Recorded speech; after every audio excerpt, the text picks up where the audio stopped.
the Board of Trustees meeting for March 16th, 2021. The meeting is being held electronically according to the Open Meetings Act and the current emergency orders from the governor. May I please have a roll call? Trustee Chamberlain. Here. Trustee Clayton.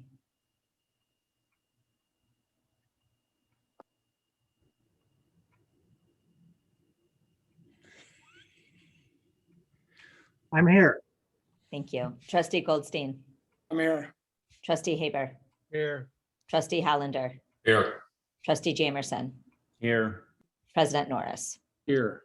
And I see that I managed to overlook the public hearing that's scheduled to go first, so I will recess the board meeting that we just called to order and call to order the public hearing on the Village of Riverwood's appropriation ordinance for the fiscal year ending December 31, 2021.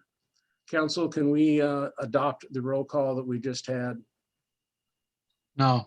All right. Darn it. Can I have a roll call, please? Trustee Chamberlain. Still here. Trustee Clayton. Here. Trustee Goldstein. Here. Trustee Haber. Here. Trustee Hollander. Here. Trustee Jamerson. Here. President Norris. Here. Thank you. All right. As noted, this is a public hearing in relation to the Village of Riverwood's appropriation ordinance for the fiscal year ending December 31st, 2021.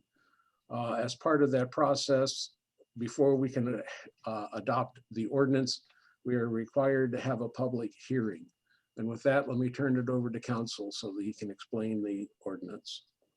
The appropriations ordinance we pass every year before the end of the first quarter, and it gives the board authority to spend money, but doesn't require that the board spend any of the money that's appropriated. It just gives us room to spend on the various items that are shown in the ordinance. I would call the board's attention maybe to page 53 of the packet. Inside the appropriation ordinance, there are various categories within each of the major funds and specific line items. And then there's a recap on page 53 of the packet that shows the amount suggested for the appropriation for each of the major funds of the village. You'll see the language recap by fund. General fund, $4,489,179. Motor fuel tax fund, the consolidated water fund, the sewer fund, the two TIF funds of the village, and the capital projects fund. And then underneath that, we also show appropriations for the various special service areas, the road special service areas, for their maintenance accounts. And finally, on page 54, we show the appropriations for each of the special service area debt service funds, which still have outstanding bonds to pay off. You can see the number of SSAs with outstanding bonds, shrinks. We don't have as many. We paid off a couple of bonds last year, and then we added SSA 34 just last August. So at the end of the appropriation ordinance, there's also the estimate of revenues, which is provided by the treasurer and staff, which estimates the sources of our revenue from various taxes that we have beyond the property tax. And you'll see on page 56 of the packet, the estimate of revenues is attached as an exhibit to the appropriations ordinance. So we attempt to look, when we look at the estimate of revenues, is all the revenues coming into the village from all the various sources, including the property tax. And we look at the net assets of the village, and the purpose of the appropriation ordinance is to appropriate some so that we can spend on lawful purposes, and we can use not only the source of the estimated revenues for the coming year, but also the available assets of the village. So in a nutshell, this is our standard way of preparing for all of our fiscal activities in the remainder of the fiscal year. Thank you, council. Are there any questions from any of the trustees? All right, looking online, there are no one has requested any emails entries. Therefore, do I have a motion to adjourn the public hearing? So moved. second, All right, roll call, please. Trustee Chamberlain. Aye. Trustee Clayton. Aye. Trustee Goldstein. aye. Trustee Haber. Aye. Trustee Hollander. Aye. Trustee Jamerson. Aye. All right, thank you. I will now call back to order the Board of Trustees meeting for March 16th, 2013. Excuse me, 16. May I please have a roll call? Trustee Chamberlain. Here. Trustee Clayton. Here. Trustee Goldstein. I'm here. Trustee Haber. Here. Trustee Hollander. Here. Trustee Jamerson. Here. President Norris. Here. All right, moving forward, first item of business is approval of minutes from the Board of Trustees meeting from March 2nd, 2021. Do I have a motion for approval? So moved. Second. All right, Daphne, you want to, Yep, there's just one line item that was revised under the roads and land use. Deleted a sentence around Flanagan's and replaced it. Deleted about the 37 acres, deleted but were not received well. Trustee Hollander noted there's a good chance it would be resolved, and replaced it with the response was it would be dealt with when the property was developed, hopefully within the next. So just a few okay, words replaced there, but nothing major. then will you accept that amendment to the minutes? The motion was made by, you Yes. accept that? And Cheryl, you seconded, so you accept that. And then any other comments or additions? Hearing none, a roll call to approve the minutes as amended. Trustee Chamberlain. Aye. Trustee Clayton. Aye. Trustee Goldstein. Abstain. Trustee Haber. Aye. Trustee Hollander. Aye. Trustee Jamerson. Aye. And thank you. Moving on, village ecologist is not here this evening. Treasurer's report. I distributed the summary of revenues and expenses for the end of February and the change in cash balances. There's no big surprises in the data. Our revenues are still around $100,000 ahead of budget, but that's due to the CARES grant. Everything else is pretty straightforward. If anybody has any questions, let me know. Right, any questions? Hearing none, thank you. Engineers report. My items are on the agenda. Right, any questions for the engineer? Hearing none, Director of Community Services report.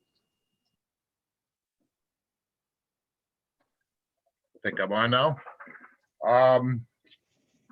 I've been working on a couple of fire drills we had this morning. We had a pole, electrical pole on Ringwood that was leaning. The wires were hanging down. Fire department called me, asked me to get that fixed. Got a hold of ComEd. They finally answered my call and returned the call the late this morning. They said that within 24 to 48 hours, they would have somebody over there to take a look at that line and get it up and take a look at the pole and see what they were going to do with that. And we had our landscaper go out. The fire department was on Trillium for some reason. I guess they had an incident over there. They couldn't find the fire hydrant.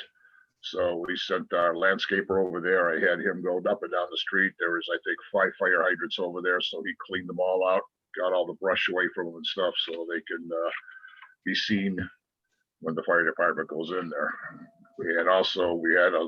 John noticed that this morning that the park over by the police department was full of debris and garbage. So I had to go over there and clean all that out also. And I think, well, the other thing is we got the price list coming up. I'm going to have that ready. Hopefully did the new fee schedule in 2 weeks. I've got all my stuff together. I've gone over it with Mr. Jamerson. He's come up with a few additions. Pat's adding a bunch of stuff from his end. And I guess we're going to discuss some of that tonight. Bruce sent me the ordinance for the home fire system, suppression systems. I didn't know about this one. Bruce remembered that. I guess you guys had passed it a while back and it wasn't in our fee schedule. So I got that to read through and figure out how to plug that in there. So hopefully in 2 weeks, I'm going to have that come in front of the board. We should have everything in the fee schedule that we need and get it updated and be able to be in good shape, I think, for a while with that. So that's my next big project to work on. I also got in touch with Mr. Score, as Lori this morning, left a message with her, did not hear anything back yet, just to find out when we're going to get some action out of his end. So that's about it for right now. Your lips are moving, John, don't hear you. It's a blessing. Now, you see, be careful what you ask for. For the Trillium issue, we didn't have a homeowners group there that we could contact. We needed to get it done for the fire department. So we will try to figure out how we can bill the homeowners back for that work, because that's not one of our streets and normally we wouldn't do it. Right. So I saw the look on several of your faces, so I knew I'd have to explain that one. Russ asked me about that and I said, make it happen because it's a safety issue and we'll worry about getting the money back as we go along. Yeah, once I get the bill, I'll let everybody know and we'll talk about it, break it down and see what we We'll have. probably just prorate it between each of the homeowners, et Sure. cetera. But, Makes sense. Okay. all right, That's were there all. any other questions? Yes, Cheryl? Do we have any ordinances that might be relevant to this situation? There is a fence on a property along Riverwoods Road, and a few people have asked me about it. About half of it is down and half of it is up. It doesn't look very sightly, but I don't know if we have an ordinance that directly speaks to that. We have a property maintenance ordinance and that's kind of an umbrella. I have seen that. I noticed it a couple of weeks back when I was driving down there. So I was just waiting for the snow to melt, but that will be one of my stops. I have noticed the same thing. So yeah, we'll catch it under the property maintenance ordinance. Okay, It thank you. It becomes a nuisance and hazard if it's not maintained. So Right. either take it down or fix it. You got it. Any other questions for Russ? Yes, Lori?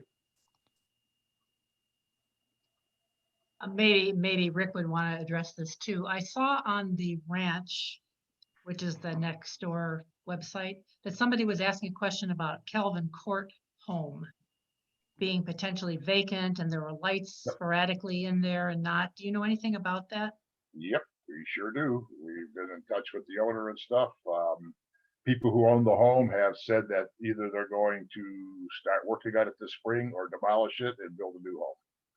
It's been empty, I guess. I don't know for how long since I've been there. And I think Trustee Goldstein had given me a email in the fall to pick it up, to clean it up and have the grass cut and stuff. We did that. Got in touch with the homeowner then. So they said that they were planning this year to do something with that property. So I should say that they did, the houses, 2 houses north of my home. They did remove a lot of their woodlands, I would tell you, as well. I thought they weren't able to do that in their front lawn. So you may want to go take a look. Okay. And the reason why it came up now is because there's a new homeowner across the street that just moved in 2 weeks ago. Okay, well, we'll have, into the vacant house No, across the street. So, across the street from it. Oh, on the corner. Oh yeah, there is a lady. I did talk to her because she called to ask me about garbage service and stuff. Yes. Okay. so we'll get Steve to check if they removed any woodland. Yeah, Rick? So to Lori's comment, the post today asked about, vacant houses and whatnot. And I posted back saying that, if it's vacant, it's supposed to be registered with the village. And one of the comments the lady made was that it's creepy because at night there's intermittent lights that she sees in the house. And I told her that if she sees intermittent lights and the house is vacant, she should call the police. So Bruce, she may be calling you at some point in time, but if it's a vacant house and there's lights in it, so anyways. hey, Rick. Yes, sir. So the reason why I think there's lights in the house is because, like Russell mentioned just a second ago, there were some complaints several months ago about that house. And of course, they've claimed that it was owner occupied, partial or some of the time, which of course everybody knows is untrue. So I think what they did was put the lights on a timer to make it look like somebody is living in the house.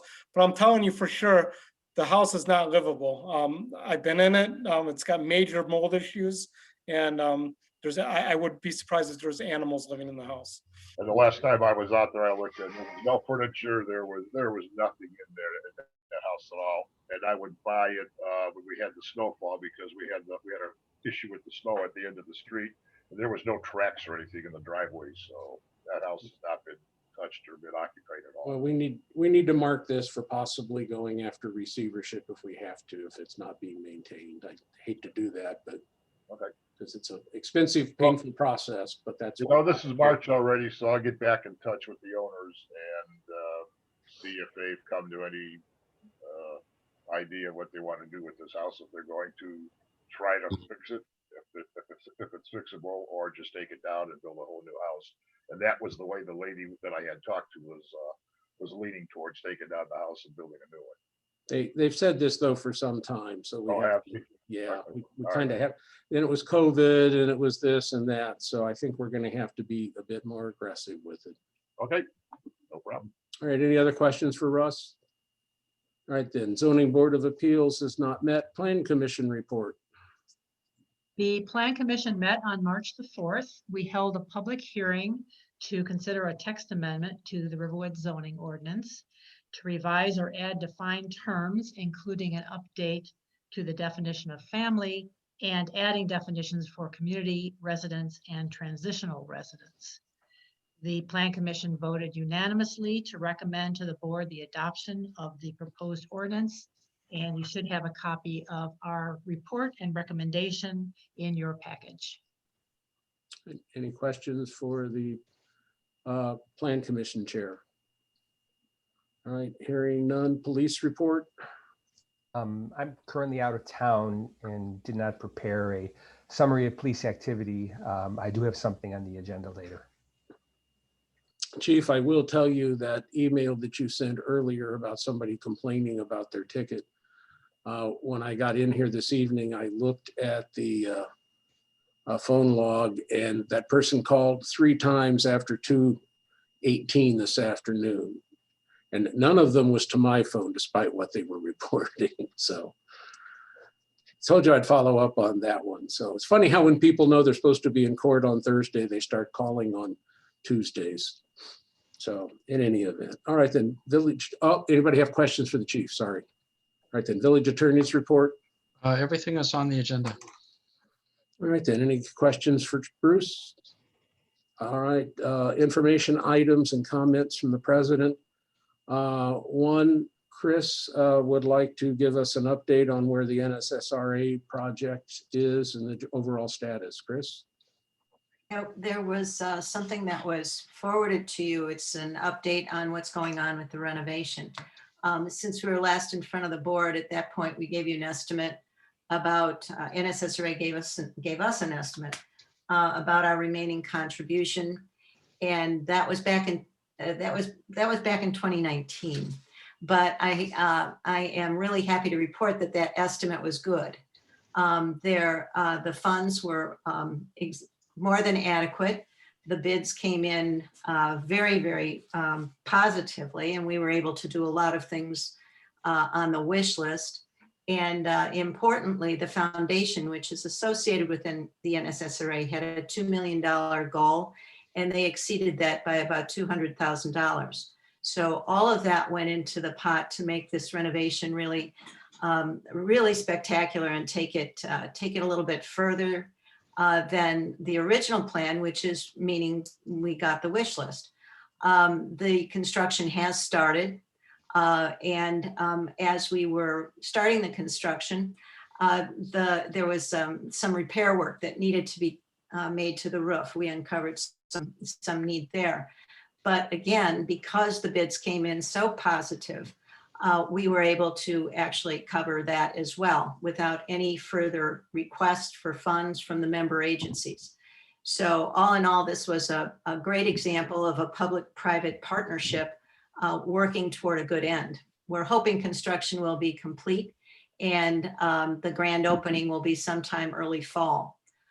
In addition to that, there were some grants that we're hoping are going to come through from the state of Illinois, not planning on them, but keeping our fingers crossed that those would happen. And that might be for work further down the road to keep in the capital campaign. NSSRA during these tough times has furloughed and laid off a number of employees as well. They've moved their programs to virtual. They're now in the process of moving them, some virtual and some in limited capacity. But that was a little helpful in terms of the finances. Sad to say helpful in terms of the finances of the overall organization. So again, pleased to report everything was right on budget.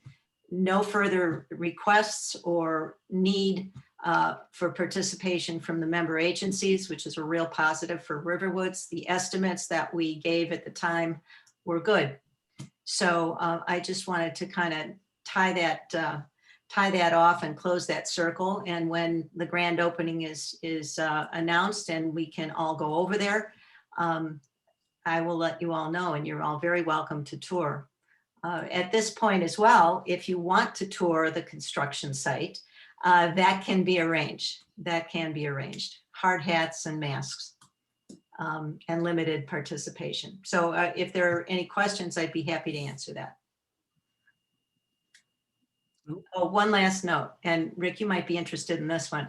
The building will be going on the market pretty soon, the Northbrook building. So that's a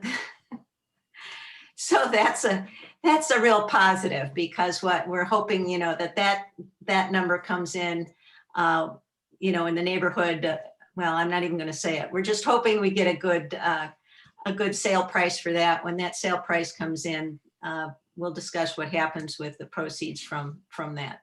I'm sure they'd offer a good price to J&B if you want to buy it to expand into. Yeah, really, it's right across the street. Well, it used to be right next door to our office, and we moved across the street. So it's, but it's also a very small building, and there's a lot of land there. So it wouldn't surprise me if somebody bought it to develop it into a different property. Yeah. Oh, and one final note. The contribution that the member agency, I know, but there's so many things that were happening. The member agency contribution has, in the past, there's been a small increase from year to year. That's been frozen.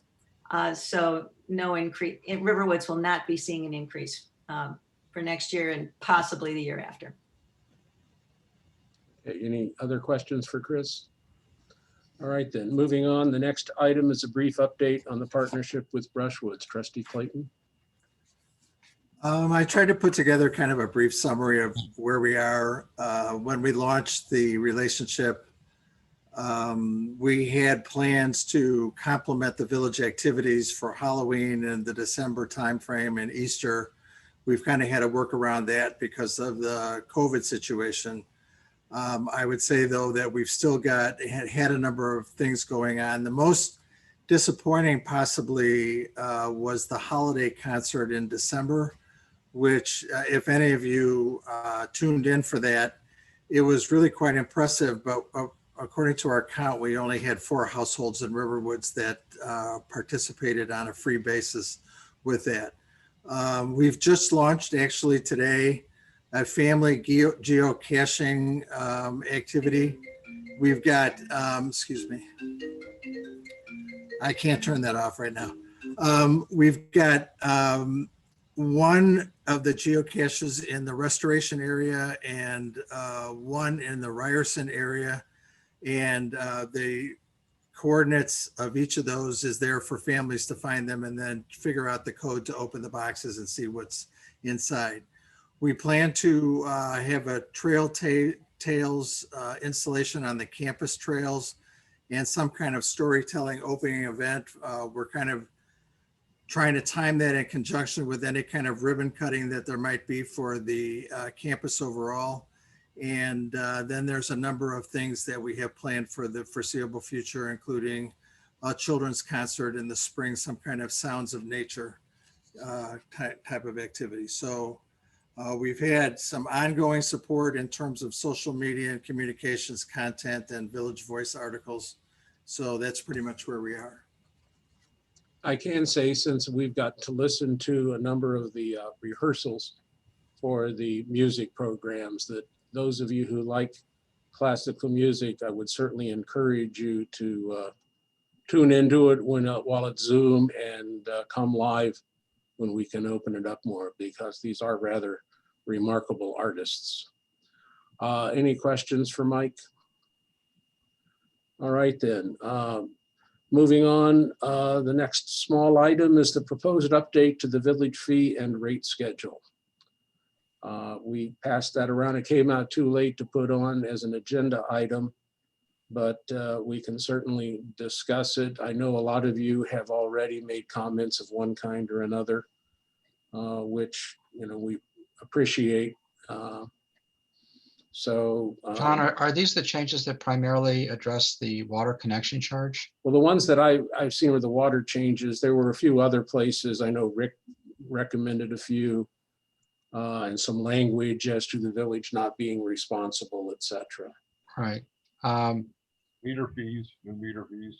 The water connection charge, I mean, although we would take this up in a couple of weeks, because we're having questions from residents, you know, more or less on a regular basis about when they can connect, or what would it take to connect. And we have a group in South Riverwoods thinking about connecting.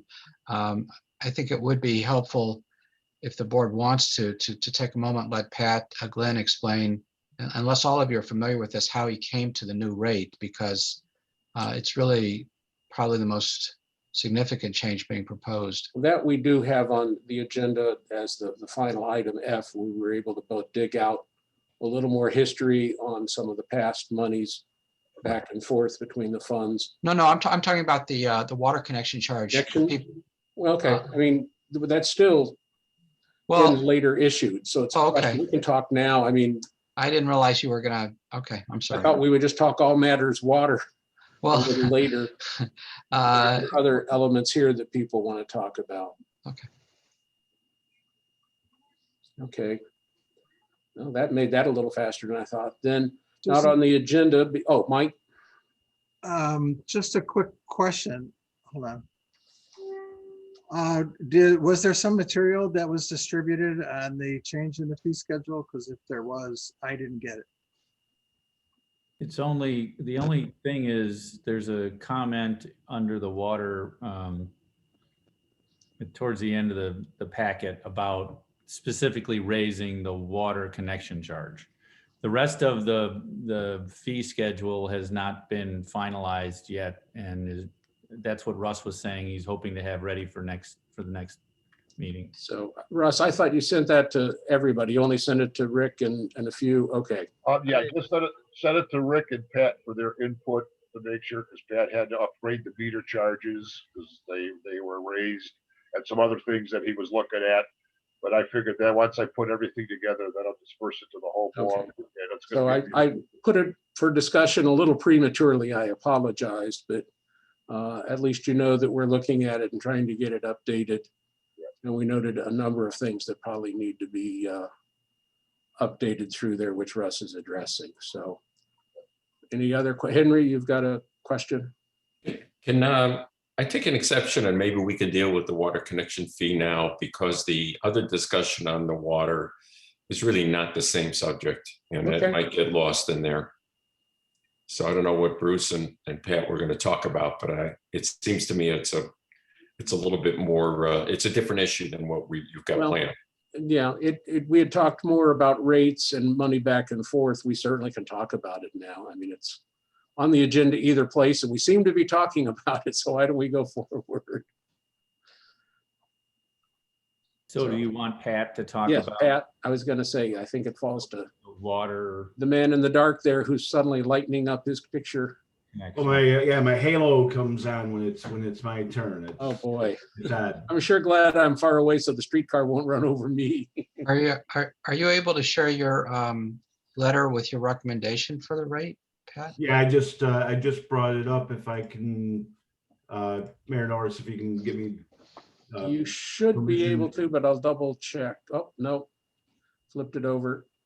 Okay, now you can. So can I just ask a question before you put anything on the screen, Pat? Of course.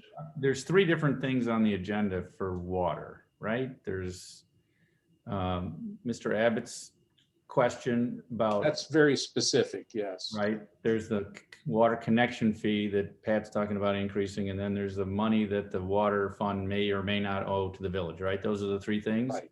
And you're going to talk about the second one, the water connection fee, right, Pat? That is correct. That's what this discussion is, yes. Thank you. So, let's see, I'll share my screen here.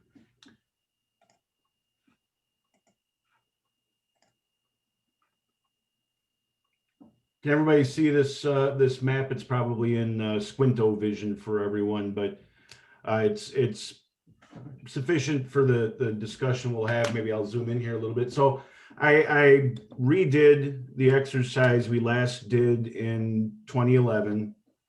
If I zoom into an area here, there's a lot going on in this map. So the blue lines are, of course, our existing water mains. The red lines, the basis of the exercise was I on paper extended water mains to provide water service to all properties that don't currently have water service. I estimated the cost of those extensions, and then I divided that by the number of new property connection fees that would be required. So we know the number of properties, then the X that we solve for is what would those properties have to pay so that on average, the village would come out whole to extend the water system to serve all properties. There's a few fine points with that exercise. The blue parcels are already connected to the water system, so of course they wouldn't contribute to future fees. The I'll call it pink or salmon perhaps parcels are properties that are in special service areas and already have essentially their connection fee has been paid. They're not connected to the system, but because they're in a special service area, they've paid their connection fee. So I don't count those toward the new connection fees that would be required for the cost of the extensions. The green properties are properties that have water main available to them, but are not in a special service area and are not connected. So those are available properties that could pay the connection fee, connect to the water main that's in front of them. I counted those toward the available fees to fund the extensions. And then the red hatched properties are the remaining properties that don't have a water main available and are not in a special service area and of course are not connected. So those fees would count toward the cost of extending the mains. So once that was the bulk of the heavy lifting of the exercise, and then it's just mathematics. So I estimated that all those water main extensions to fill out the system or complete the system would be just shy of $14 million. There were 368 properties that it would bring service to. Those are the red hatched properties.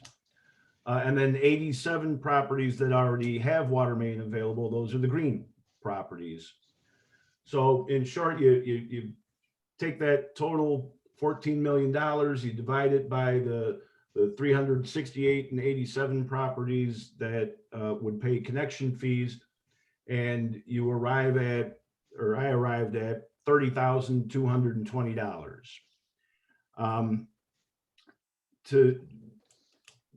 it's about 30%, a 30% increase from the current 23,350 for a residential connection. And I think one thing that we may lose sight of over time, because I see this pretty regularly as we look at specific areas, we should remember that even at $30,220 per household, that's an average fee, assuming that we built out the whole system. So by definition, if we were looking at an area, say South Riverwoods, when we look at that particular project, the village does not come out whole based on the connection fees because that's a lower density area. So the idea here is that if and when the whole system was built out at these rates, it would all even out. But you know, for, in an area like an R1 area, Calvin and Farner and Strenger, we would come out ahead. The village would come out ahead at 30,220. So it's one thing that I think I don't emphasize enough when we look at the particular, you know, specific projects, is that we shouldn't expect that this connection fee, you know, evens out with every every individual project, that it's an average village wide. So that's how I arrived at my recommendation that's in the draft fee schedule that'll come to the board in 2 weeks. Well, that's the traditional way that we've done it over the last 25 years, at least, that I've been here. And I imagine that's what it was before. The only point is, Pat, what is the average connection fee in other villages, if you know? It's I haven't done an analysis, but I can tell you that in general, it is much lower. Probably, you know, I'd say most communities in the region are in the vicinity of 3,000, 5,000 per connection, and that's largely because they have significantly higher densities, and also, well, typically the water mains are installed by developers as they put in the subdivisions, and also they have no exceptions that allow people to not connect. So they have essentially 100% users, so they're able to offset some of the connection costs with user fees. One place that struggles with exactly what Riverwoods is struggling with is Mattawa.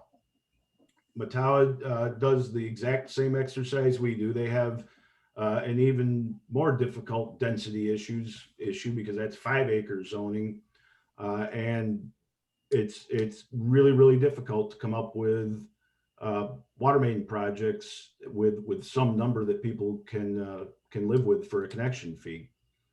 So it's go ahead. Go ahead. I'm sorry, didn't mean to. I'm just saying that what we're struggling with or wrestling with is it is common in communities that are similar to Riverwoods. There just aren't a lot of communities that are similar to Riverwoods. So we're faced with the problem that we're reaching a level that it's becoming almost prohibitive at that level, but it is the same way we've always done it, and there is an equity to it. So, Rick? You're muted, Rick. You're muted, Rick. Sorry. I was expecting you all to be able to read my lips, but now that I have it here, it's harder to see them.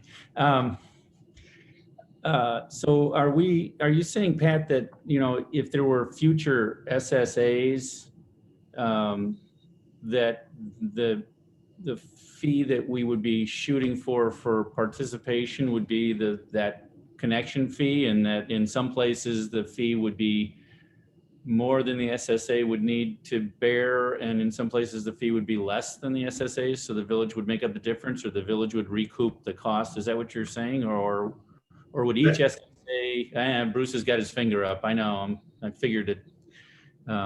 Anyways, that's my question, because confused on So that.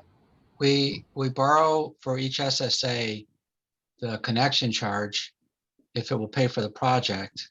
If it pays for more than the project, we still do it because everyone does the same connection charge. And those fees in the past have, at the end of the project, been swept into the consolidated water fund. So they've contributed to the water fund. It hasn't been as often as the other way around, which is that, as my memo at the end of the agenda talked about, we had SSA projects where even borrowing at that rate, or because we had components of the project that included long spans of road where houses weren't being included and so forth, we had SSAs that couldn't completely fund it.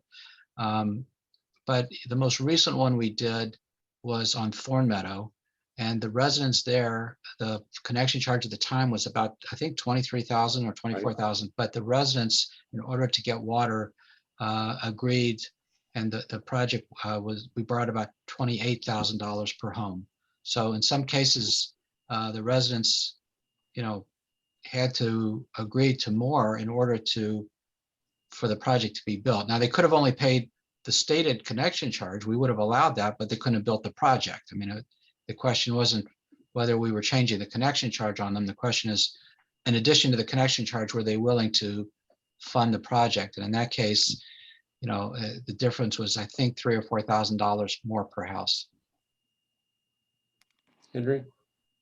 Yeah, there's an infrastructure bill that's going to be coming through Congress. Whether it'll pass or not, I don't know. But maybe Pat or maybe someone else can have some information. Are projects to bring water to locations where they are not available? Do you think that we would be able to do something today that would make that more likely that we would be able to get funded for something like that, similar to what we did on Saunders, to do an engineering phase 1 study? There, if the example we have, of course, is 2008, 2009. That whole stimulus round. In that case, the funding applicable for these utility projects, the vehicle they used for that was the existing state revolving fund program, and the federal government put a boatload of money into the revolving fund.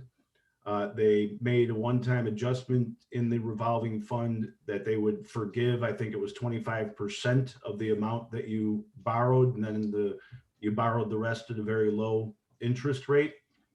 It's dissimilar to Saunders Road or a transportation project in that there is no phase 1 study. There's not pre-engineering you can do. It's a burdensome process just to get basically all the documentation, and it does add cost to the construction because there are a number of requirements for disadvantaged business participation. But if that's the vehicle that they use for utility work, certainly we can investigate. I think part of the difficulty we would have is I think we would need to it'll be different on the private streets than the public streets, because I think we'll have a bit of an uphill climb applying for funding if we don't have easements in hand. So I suppose one thing we could do is start getting easements from folks for a potential future water main project. But I don't even know how well that process would go with even if we weren't charging people any costs for water. I just that alone is a pretty time-consuming process.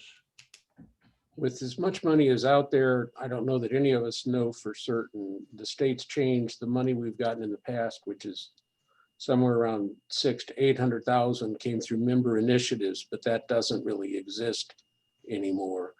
Most of the things I've seen about water keep talking about testing for lead in lines, and if you have a lead problem or something, which we wouldn't be able to say, and I don't know if those would be treated first or not. Looks like they might get a priority, but it's certainly worth looking at. Mr. Haber? I'm not sure my recollection is correct, but I thought that when we did the big water project, the big push, that there was a grant that we got in part. Terry Link gave us 600,000 and it paid for the main down Deerfield. But Okay, that was through technically a member initiative. It came through a grant. so that's the member initiative that you were referring to. Yeah, because I That was recall, the first one. Then we got another one through Kathy Rigg that helped us connect to Northbrook. okay, So The other- those are the ones, and it wasn't through any other program. It was just Madigan controlled money. Those people got X amount of money to put into worthwhile projects, but I think they call obviously that. the playing field's different. The other question I had was, it looks like over 10 years, it's gone up 30% or about 3% per year on a non-compounding basis. So if we were talking about changing that fee schedule, would we want to include? Uh-oh. Oh, No. They froze him. Mike, are you back? Because we didn't hear anything. You froze. Well, we're still having Okay, problems. it looks like, Okay, you hear me now or no? yes, Yeah. yes, now you're back. It looks like it went up 30% over 10 years, or about 3% per year, non-compounding. And I was just wondering if we're gonna adjust that schedule, whether we'd want to include an annual percentage kicker on something like a 3% number. We've talked about that as a way to incentivize people to do it sooner rather than later. So that's a possibility. Cheryl? So I was thinking along the same lines of either doing that or having a regular reevaluation of what that fee should be. Like a schedule for reevaluation. So I don't know which is more appropriate. If Pat thinks that it's better for us to continue to reevaluate, or that the costs remain relatively constant enough that we could just have a percentage I increase. think I would recommend that we do both. Because we can always adjust it later if we need to, if it starts going too high.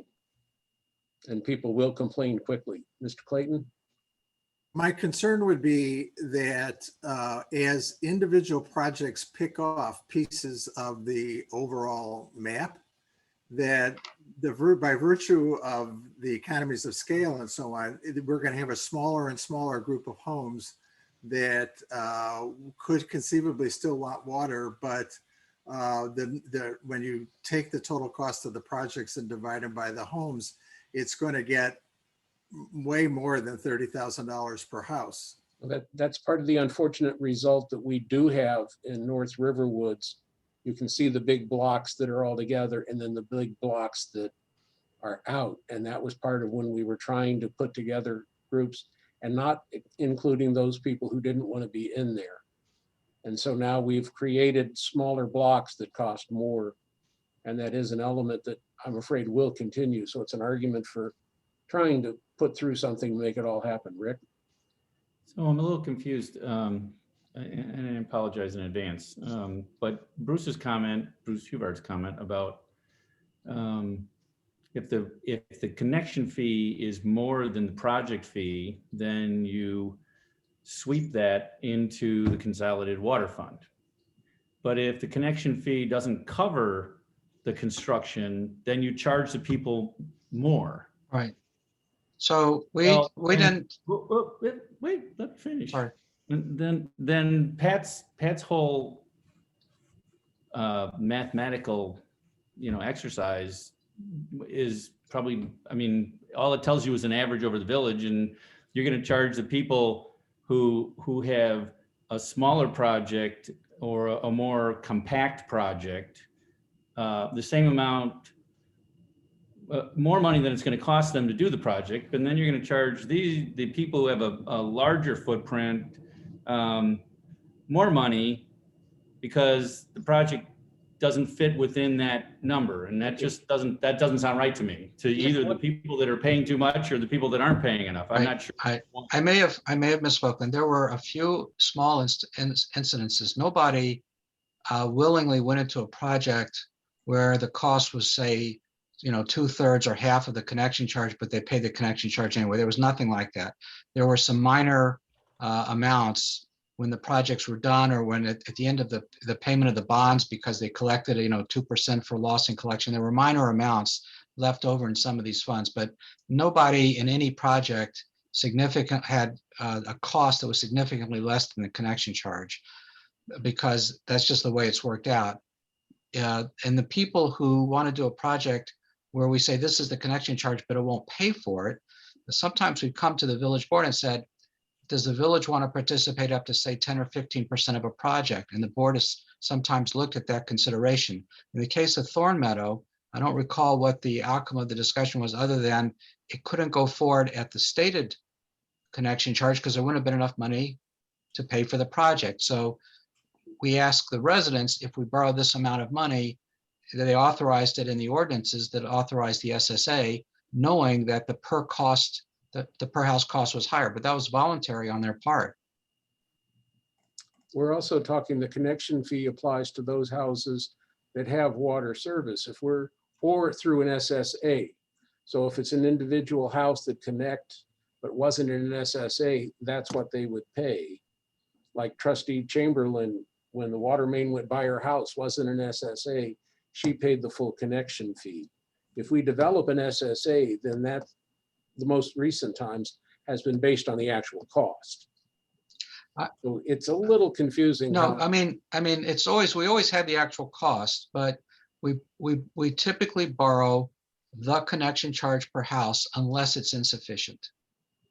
And people would know if the total, because they see, we always show the SSAs, they see how much the project is going to cost. So in my mind, the average connection charge is really the connection charge that works, in the smaller, in the situations where the lots are 1 acre, and doesn't typically work in areas where there are either larger spans, larger lots, or, disconnections. But there aren't any areas where people get together and for the most part could put together a project at 2/3 of our cost. If they could, they probably wouldn't go the SSA route.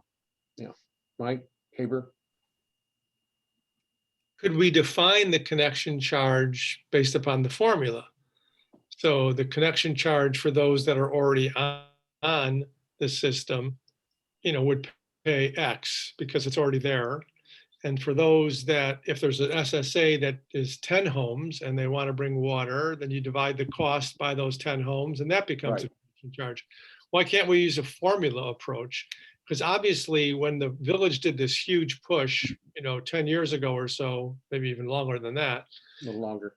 to push water, the goal was to get as many people on as possible because the economies of scale and because of the water allocation, et cetera, from Lake Michigan. And those people that elected not to basically, recognized or should have recognized that the cost was likely to increase in the future because those economies of scale would not be there. So, I think that the fairest way to do it really is to look at each particular SSA on its own, divide those costs and say that's what the connection charge is going to be, unless you already have water that you were part of a prior SSA. Right. Well, an SSA always does, we try to base it on the actual cost now. That's what we've been doing. But Well, it's those other. we always get a budget, but we always tell people that effectively we borrow the connection charge per house. But that's because of the policies we've had for 10 or 15 years. There's nothing wrong with doing what you're suggesting, Mike. The only reason we did it before was, I think, actually at your suggestion originally, that there were costs associated not just for bringing the main in for the 15 homes in an SSA. There were the costs for the reservoir and all the other improvements, the pumping station, all the improvements in the water system that everyone was paying into equally. But at this point, if you feel that the system is more mature, and basically if you can get homeowners to simply pay the cost of putting mains in their areas as their connection charge, I don't think there's anything wrong with doing that. Well, in essence, that's what you're doing. I Right. mean, Pat can set the charge at whatever he wants, but if you're saying that if a group of homeowners in North Riverwoods, where the lots are R1, you know, their connection fee is going to be more than the construction cost, but the people that where the lots are larger are going to pay more. That's what you're doing. You're basically saying that whatever the project is, you're going to divide it by the number of people, and that's the connection fee. Well, That's that is how we've done it. Well, I know, But- but that's what you're doing. So the only thing that Pat is doing with this connection fee is charging the people who have a water main available to them right now. That's what he's doing. Because Correct. people that don't have a water main and aren't part of an SSA where they've already paid that connection fee, it's not a certain fee. Well, it's the board always had the option of coming in and keeping someone from having to spend more than the connection charge, but really hasn't wanted to exercise that option. And if there had been a situation where the homeowners coming together were actually overpaying for their own project, and that really just hasn't happened. But if it had happened, that probably would have been an issue that we would have to face. But I think at this point, if the sentiment were, let's set the fee so that it's based on the cost that the people are borrowing in order to construct the system, I don't have a problem with that. Well, I Yeah. think we have to put something in the fee schedule. That's what it Yes. boils down to. And I wish there were a simpler answer to come up with all the way around, because the formula used to be more manageable, but now it's becoming rather high. And as I said, when you start putting the SSAs, that's a totally different ballpark or different ball game. So, Mr. Haber? I think what Rick said makes some sense, or at least caused me to think, is it fair if someone has water already at their front door or at the edge of their lot because they were part of a prior SSA, should they pay a $30,000 connection charge as opposed to the connection charge that existed at the time when they were part of that SSA? I don't think they should. You know, now that I'm thinking this through, I don't know that it would be fair for that person. So if Cheryl, for instance, didn't hook up, but, you know, paid the connection charge or didn't pay the connection charge, but was part of the SSA. Well, but if they're part of the SSA, Mike, they pay the fee whether they Right. connect or not. And if they want to, if a person 2 owners later wants to connect, but that house was part of an SSA, they don't pay the fee Right. because they've already paid. So on the map that Pat showed us, the ones that were in, I don't know, salmon, I think it was, or green, Correct. those people already paid the fee. Yes. Exactly. Through So what's put on their calculated- tax bill. You calculated, then why did you include them in the cost of the calculation of the system? He didn't. He didn't. I didn't. So you're getting fewer and fewer houses that we can actually charge The- connection fee. And Right. still long distance. What in part, this is an evolution of where we were at the beginning. When people had the ability to try and get to water, they say, well, there's a water main across the street. Why do I have to pay the connection charge? I got a contractor who told me it's only going to cost $3,000 to go across the street. And so that's part of what led the board to try and have a more rational system. At this point, you have a mature system. You have all the water improvements, most of them in place that support the distribution now. That you had grants, you've paid for a lot of the reservoirs through other means. At this point, maybe this would be the way, given these higher costs, of saying to people, if you form a special service area, the cost that you incur to put in the main will satisfy your connection charge. And that might encourage people to form larger special service areas, because obviously the more efficient they make their special service area, the more they can bring down their cost. But yeah, if they're in a special service area, we can't charge them because they paid that. If they're on a water main, we can't put them in a special service area because the water main is there, but we can charge them based on the formula. Cheryl? Right, I was gonna say, but then the people who were like in my situation, all the people in green, you know, there's a water main there and you can't be in an SSA. So you have to be charged that fee. So you don't have that opportunity to band with others to pay less. But you also have the use of the money for 10 years or whatever. The use of the what? You also had the use of the money that you would have had to have paid to be part of the SSA, but you elected to opt out. Well, no, they No. never could because there was a water No. main there. No. If the water main no, exists, but you there can't be in an There SSA. were people, though, that we specifically We did carve out a couple. drew them out in very aggressive ways because they were adamant that they didn't want to be part of the SSA. Now, the water main is still by them, and they could have connected, but they elected not to, and they've had the use of the money for that True. 10, 15 years. Right. That's not the situation I'm talking about. I'm talking about a situation where people like where I'm located through no option of my own one way or another. I cannot be a part of an SSA, so I cannot lessen that fee and I have to pay the connection charge. It was their predecessors are the ones who elected not to hook up. And if you remember when Cheryl bought her house, she had the good fortune of having to hook up. And so we modified that when house pricing changed. Yeah, we got rid of that stupid law. I thought it was a great law, Henry. Just to get a practical view, we're spending a lot of time on this. Does anybody know of any large number of people? It seems to me in the last 4 years that I know, we've only had one person that came up over and over again over the last couple of months. Have we got a large number of people looking to hook up for water? Or Yes. is this something that's more theoretical? South River Woods, Henry, to your point, the people in Vernon Woods, there are a lot of people in Vernon Woods right now that want to talk about municipal water. I've been trying to get a meeting with the people that need to be at a meeting to get an SSA and engineering questions, and I can't get one scheduled.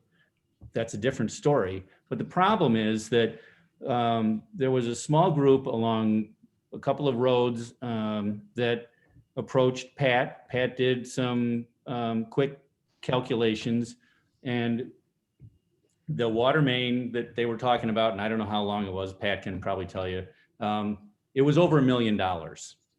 And there were like 9 people that wanted to get water because the lots are so big. And so you end up with, now, could there be more people in that group? I don't know. I don't know that they canvassed every single house. I wasn't involved in that particular piece of it. But people are not going to hook into the water main for $100,000 a house. They're not going to do that. And, you can say, well, that's what they get for buying those large lots. But I think that's a poor comment. I don't think that's what the village should be looking at. And it doesn't affect me. I have water. So I don't, it's not me. But so, there's 104 houses in Vernon Woods, and there's probably 30 maybe that were in SSA 24 that have water available to them, and the rest don't. That's a lot of houses, and there's a lot of people in there that want water. Mr. Haber? I don't think anyone's saying that people with the large lots should, therefore pay more. I think the problem is that everyone had the opportunity to get the economies of scale, but those people elected not to do it. There was never an SSA formed in that area. That block. No, I understand that, but when there was a push before your time, Rick, there was a push to bring water to the entire village. Okay, well. We had Mike is right that back in the late 90s and perhaps early 2000s, we were much more aggressive at trying to get water places.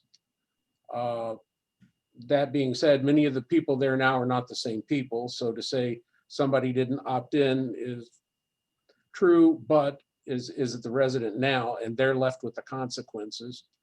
We've said that we think it's a good thing to get as many people on village water as we can because of fire hydrants and the Lake Michigan allocation, et cetera.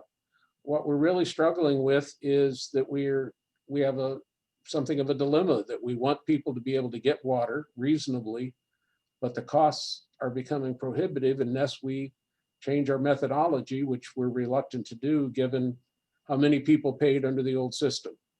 You know, That's something you're going to have to come up with, Rick, and then Mike. I think a lot of people are not complaining. I mean, although you say Vernon Hills, maybe there's 70 people or so that don't have water and maybe want it. But I think they will start complaining again if we have a drought, because that's when you start to hear the people, and they come to the village and say, oh, you know, we need water, we have a drought, I'm getting mud in my toilets. Without question. And I think we do need to think about where we're at, Rick. Well, the other issue is, and once again, it's probably not necessarily a village issue, but we just last week, I think it was last week, Pat, someone who was looking at a house on Orange Brace asked the question, I want water. I want to buy this house, I want water, what do I have to do? And the answer was, the nearest water main is a quarter of a mile away, and you know there's several ways to get it. There's ways to do it, but I'm guessing they probably lost that sale because the house did not have well water. I will confirm that we get at least 2 to 3 inquiries a week, whether a house has water or sewer, and if it doesn't, can it get it? So somebody else wanted to. I did. We did sort of toss this around as a thought experiment. And I want to say again, just a thought experiment. And we're not advocating anything, but you know, would it be something that the board might ever think about to say, well, maybe we should revisit a project where the village goes and gets water for everyone that doesn't have it. And if we found a way, rather than using SSAs, if we found some other mechanism through the rate structure to differentially charge people who are going to get water in this method.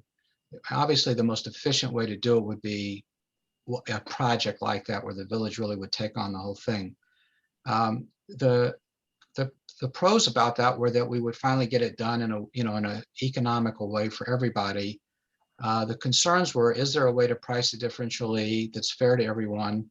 Another concern was, would people revolt at this? Because in order to price it differentially, you probably have to require them to connect. And we know in the past that that's been hugely contested and not a popular thing. And even as Henry and others were saying, when we polled people just recently on Riverwoods Road, would you participate in a water project? We got 3 out of 10 or 11. So this was an experiment where we talked about, well, in an ideal world, we could be very efficient. We could do a large project and put it all in place. And then we started thinking about all the objections our residents, might raise to it. But I thought I mention it again because it's one of the topics that we bat around from time to time. We don't know where to go with it either. And that's what I think is part of the policy decision that needs to be addressed. A little bit of history, again, so that approximately 30 years ago, before I was on the board, Mike, you might have been your first time on the board, we did have a referendum on water with the promise that we wouldn't put it in if it failed. Well, it failed big time. So that's why we had to go to all of the SSAs, and we got such a patchwork trying to solve the problem for those that had really bad water, et cetera. And now we're left with this patchwork where, as I say, you can't even get whole neighborhoods necessarily, South Riverwoods being one of the few perhaps, to lock people up. But it's very hard, because I think this board, from the sound of it, generally thinks it is a good thing to try and have village water. But that cost and how you charge people for it is difficult. Those of us on water now, why should my general fund money be going to pay for somebody else for water when I've been paying for it for ages? So it's a common good. So I would say yes, but that's part of the issue we have to resolve. And I wish I had a great answer that I could encourage everyone to go with, but I think we've all hit very good points all night. So is there any more on this topic? Because I think we've pretty much exhausted it for this evening. We need to move on. Better now than at the end of the night when we're all a little more tired. So, okay, not seeing anybody raising hands or speaking out. Finally, there was an item that I didn't get onto the agenda because we were in the middle of this Zoom meeting while the agenda was going out. Bruce, Henry, and I and Chris talked with some individuals who are wanting to put a gaming parlor in shops. And Henry, I'll let you take the order for reporting on what the results were and where we stand. They're looking at a couple of spots. It may be the old Chase Bank spot in the shops. It appears to be a national organization. They say they're the largest. They're looking to put in 6 slot machines. The way they get around the state licensing is to be able to serve liquor, although that's not their main function. It really is a means to an end. And as I understand it, they need a liquor license from us, although we can restrict it to beer and wine rather than hard liquor. There's no carryout service on the liquor, although we can, I guess, define it any way we want. It's their demographic, according to them, is 45 to 75-year-old ladies. And they're planning on being open unspecified, but some of their places are open till 1 or 2 a.m. in the morning, although we can define that as well. Some of the big questions we talked about was revenue and what's it going to do for Riverwoods if we go ahead and approve this. And I think that that may not necessarily be the critical point because the revenue is fairly small. Considering that we get almost nothing now from the spaces, whatever we do get is incremental increase. But there probably my guess would be at the upper end of $5,000 to $7,000 or $8,000 a year, plus maybe $1,000 or $1,500 per machine, which is another $6,000 to $8,000 a year. So the income that we would receive from this is probably under $20,000 a year. Would you agree with that, Bruce? Based on what we've been told. So, it would be a different discussion if we were be able to make up our deficit with this one item. So I think the part of the problem has to do with the concept of having gambling in the village.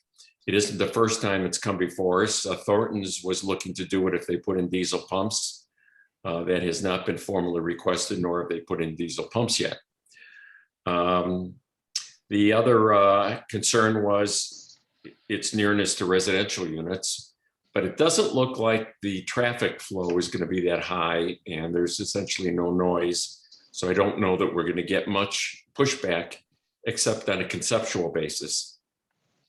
What they were looking for was a sense of the board as to whether or not we would look favorably upon this and consider giving them a liquor license, which would then allow them to put this in.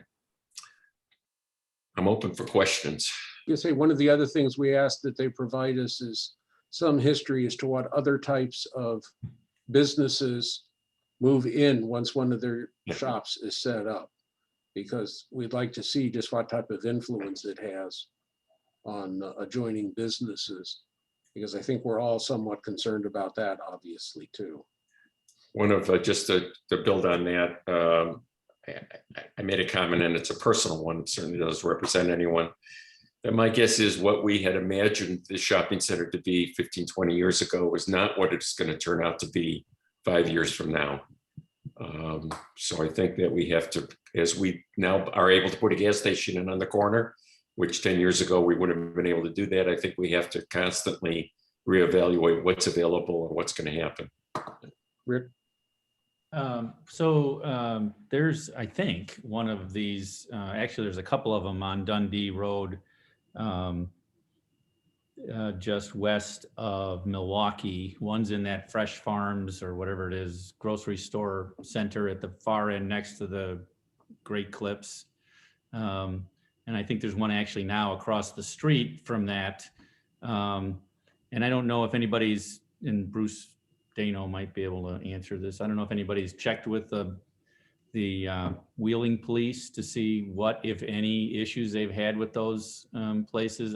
I know the one in the grocery store, whenever I get my haircut, which is like once a month, I never see anybody coming and going. And I know it's been COVID the last year, but even before that, I've never seen anybody coming and going. So I'm not sure just how much traffic is. We will get a liquor license out of it theoretically. So you might not have added that extra $1,500 into your calculation. And maybe some sales tax from liquor, but I don't know. I don't know. That's, As I say, I think realistically, think 20,000 at the outside. And I don't know that we're as worried about traffic as, again, what's the impact overall to other businesses? Will we attract ones that we do want? There's also, we just learned today, and I don't know how many are aware of it. They said there's a place on the southwest corner of Milwaukee and Deerfield Road. Well, that's the pizzeria that has Jamie in it. I'm not nearly as worried about, say, Sweet Basil, who has talked about it, but they've never gotten the liquor license request in. So Lord knows when it's ever going to get there. I'm not nearly so worried about it in an establishment that's serving food on a real basis. But something that's truly just a gaming parlor and you're working your way around, I'm a little more concerned with how it's going to work out. Mike Haber?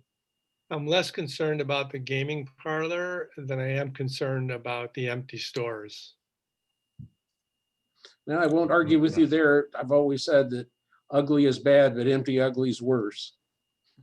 So something's better than nothing, but I just hate to think that we're going to have nothing but, massage parlors or whatever else up and down. I think we'd all like to see a little better retail in there, but no, you're right. It's not getting us anything right now.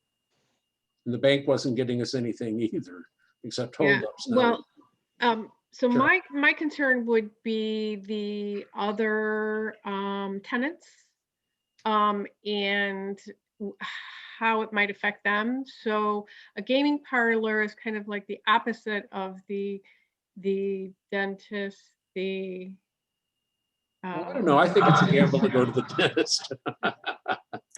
no, the healthcare people, the medical people. And I understand that, we don't really, it's not like we're getting sales tax from those folks. No, but we still want a healthy business. Right. I'm more worried about Cheryl, they somebody like did. Shabu Shabu, which is a little more upscale than if you had something. That question was asked, Cheryl, of them. I'll give you their answer, although I can't confirm it. They said that the businesses surrounding their other locations see increased flow, increased business.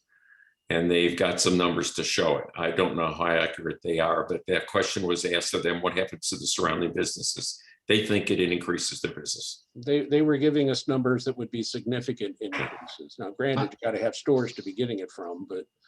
I thought they were, though, Henry, I don't remember exactly, but I think they were giving examples of businesses somewhat related to their business, like liquor stores and certain kinds of businesses that. Well, remember, brought because increased I asked about that because it's got to be rapport, which a liquor store wouldn't necessarily have. No, but I'm just saying they thought that they increased business to those other kinds of The businesses. convenience stores and other things, yes. I They think were that's what it talking is. about increased traffic and therefore possibly increased revenue. So we've asked them to make a full presentation and let everybody see what their places look like, et cetera, so that you can have a better feeling for this. I know it's kind of hard to say too much without looking at exactly what one of their establishments looks like. But I think it's not unreasonable to ask the board. I'm sorry, Chris, I didn't see your hand. It's not unreasonable to ask the board if they're adamantly against any type of gambling establishment, not to have them go down the road. True. I haven't heard that, but. Yeah, Chris? Well, security, I'd like to hear from the chief a little bit about that. We asked them and they have cameras by the machines and so forth, but crime can happen outside of of buildings. So I'd kind of like to know your take and has anything happened over at Pizza Amore, for example, or in the places in Wheeling that Rick talked about? I really don't know about Wheeling. I haven't talked to them about that, but several years ago, some of the people who were on the board then might recall that there was another business that was looking at that, or we were looking at bringing in a business that did have that. Annexing, I don't remember which, but I did talk to some area chiefs back then, and they said there was very little activity that required police services. So I would certainly recommend that the board consider it. I don't think just turning it down out of hand is appropriate. While I do have questions and some reservations, I certainly would recommend that we move forward on investigating this. I think we asked them to prepare a proposal We did. to bring to the board to take what Henry is asking, the temperature of the board before they go further. Right. But I'm just trying to make sure that there are not people that are saying hell no under any circumstances here, which I don't think is the case. I think everybody's willing to at least hear what it is they're proposing. So, I'm not seeing anybody bringing anything up there. So I'll have more information from area chiefs if they pursue this. okay, anybody else have any questions or comments on this? If not, there are no emails. So there's nothing for visitors wishing to address the board. Approval of bills. Do I have a motion for approval of bills? So moved. Second. Any questions or comments that weren't able to be addressed? If not, then roll call, please, on a motion to approve the bills. Trustee Chamberlain, Aye. trustee Clayton, Aye. trustee Goldstein, Aye. trustee Haber, Aye. trustee Hollinger, Aye. trustee Jamerson. Aye. Thank you. All right, thank you. Moving on to business. First item of business is the request from Chief Dano to increase the number of full-time sworn officers from 8 to 9. Chief? I'm trying to get this on my screen. There we go. So currently, the Riverwoods Police Department has 8 full-time officers and at the moment 8 part-time officers. The eight full-time officers are what were allotted, and the part-time officers I've been trying to get to at least 10 for quite a while, but the applications don't come in with the way that they did a few years ago, and the ones that we do get are people that we usually pass on, or people that we may interview but pass on, or do a background and find some issues with, or do a polygraph / psychological and find issues there. So the reason we supplement the full-time officers with part-time officers is we try to keep 2 officers on the road, excuse me, at all times. And it's just getting harder to do that. And it's costing us more money in overtime, which is something that we're trying to avoid. So we're hoping that we've been hoping to hire more part-time officers, but we just haven't been able to. So what I'm asking for is the addition of a 9th full-time officer, which would lessen our reliance on part-time officers and having to pay overtime when we don't have enough part-time officers to fill in. So I put some numbers together for the board to look at. So basically, the salary for a full-time officer starting at step 3, which is where we would likely start for the person that I have in mind based on her experience, who's currently working for us part-time. So starting that officer at step 3 would be $79,040 a year. And then adding in IMRF and FICA and health insurance, the total cost of a full-time officer at step 3 would be $117,668. Now, for part-time officers, to the cost of part-time officers to fill in for 1 year at 2,080 hours is one full-time officer would work is approximately $61,048. So if you subtract the $61,048 from the cost of the full-time officer, which is $117,668, then it's actually costing us an extra $56,620 to hire another full-time officer. But if you subtract out what we spent in overtime to supplement our full-time officers, I'm sorry, if you subtract what we spent in overtime when we didn't have any part-time officers to work and we paid full-time officers to work, we'd be in 2020, that was $22,500.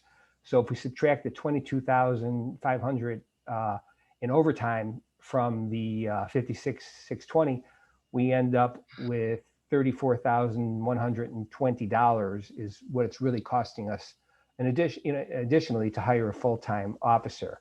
And then if we prorate that for the remainder of 2021, if we were to say hire this officer in April, then it would be an extra $25,590 this year. Are there any questions? So, well, I can attest that the chief comes in probably at least once a week telling me about the difficulty of getting part-time officers to even apply, then B, getting one that will meet our standards, because we do maintain high standards. We had some incidents in the last month or so that I'm very glad that our officers were as the high quality they were, because things could have gotten out of hand, but they were able to de-escalate situations. And I certainly know that the officer the chief is talking about hiring full-time, and I would not want to lose this officer. I think she's an excellent police officer. So I certainly strongly recommend that you approve the chief's request. Henry? Bruce, the health insurance regarding the part-time officers, do we pay for full health insurance for them? We pay 100% for the officer, and if they're eligible for a family member, which is basically when they can't get it through a spouse or elsewhere. Part-time. Yeah, no, we don't. There's no benefits for a part-time officer. That's what I'm asking. There's no. Oh, I'm sorry, I misunderstood the question. No, the cost of the part-time officer is just their hourly rate. The reason I mention that is essentially the cost is a wash if you don't include the health insurance. I'm not saying we shouldn't. I'm just saying that the actual salary cost. Benefits that make the biggest difference. Mr. Clayton? Am I correct in saying that this year is a negotiating year with the police? You're correct. I'm not sure that we shouldn't be discussing this in executive session. I'd be concerned about an officer who was facing a loss of overtime income and what that might do to the negotiating position of the union.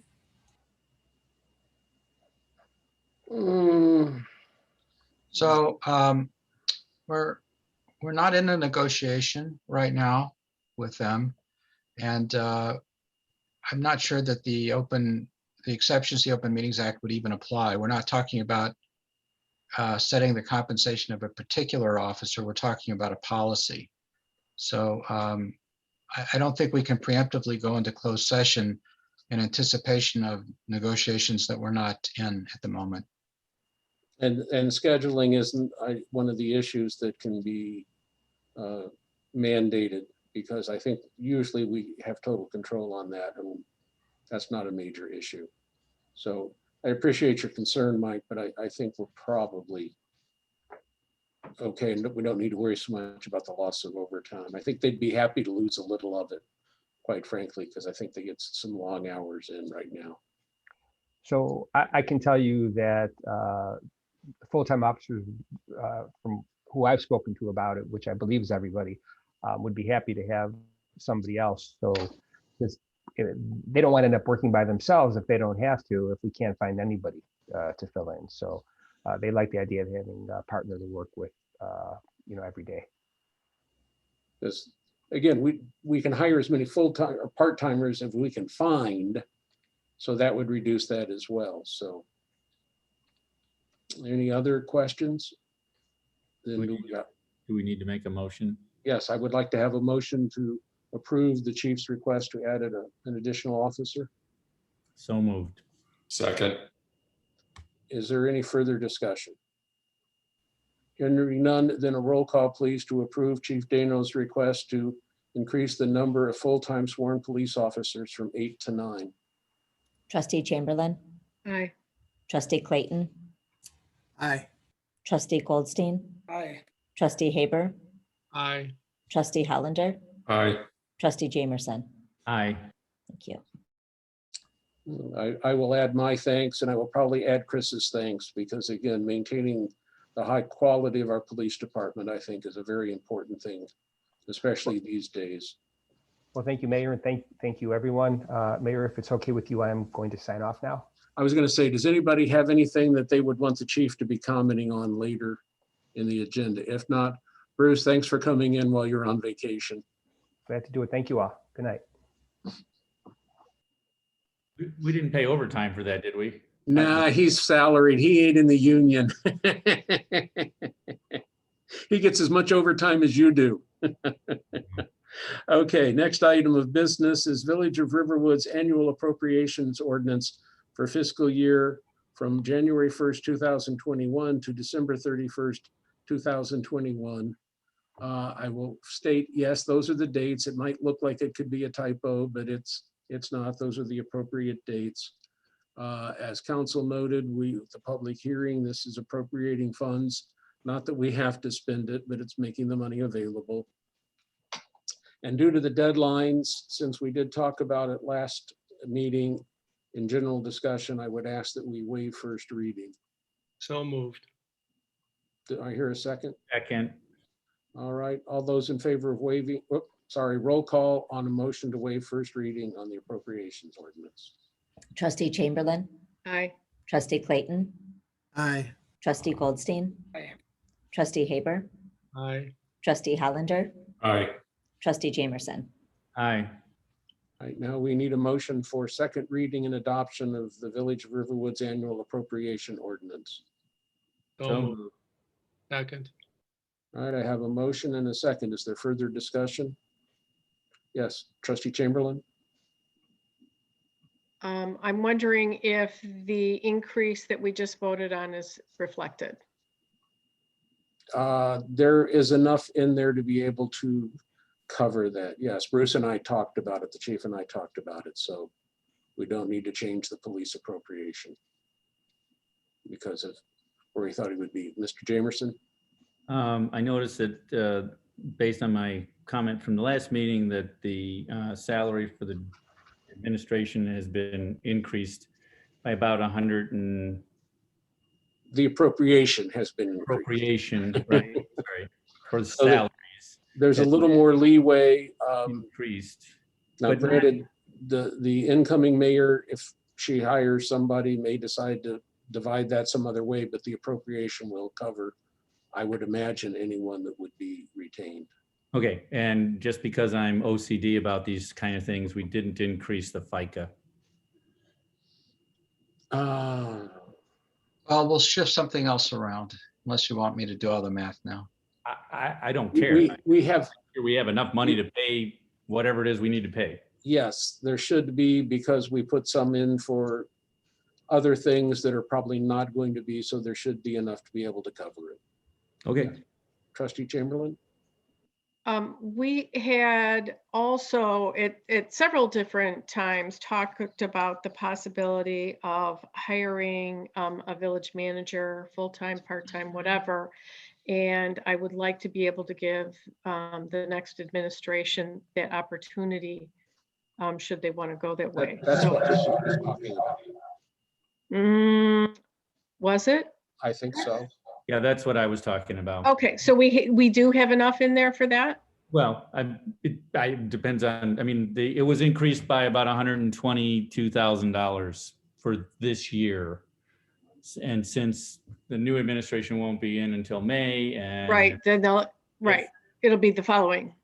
Yeah, it will be 3/4 of the way through the year before Gotcha. anybody gets hired, And if there any. will likely Okay. be some other changes, et cetera. And again, there is probably sufficient funds otherwise to be able to move as I necessary. think there's enough, given that it's not going to be a full year. Okay, Yes, Mr. Clayton?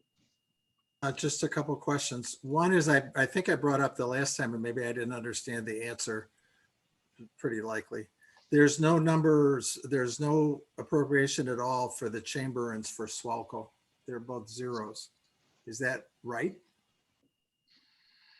Is there another category for organization someplace?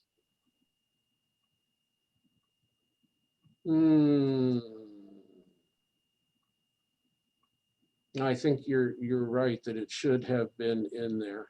yeah, I think they go under memberships. Yeah, we had a general memberships there for the two of them, but there still should be one for the two of them at least. I don't see where.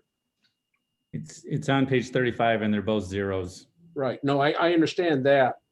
I'm just saying, was there another line item that would have covered them? And I don't think so. No.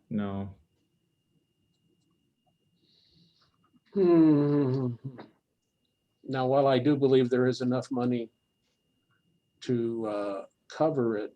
The DBR membership can't be that high. I mean, is it? No. And I don't know what the Swalco membership costs.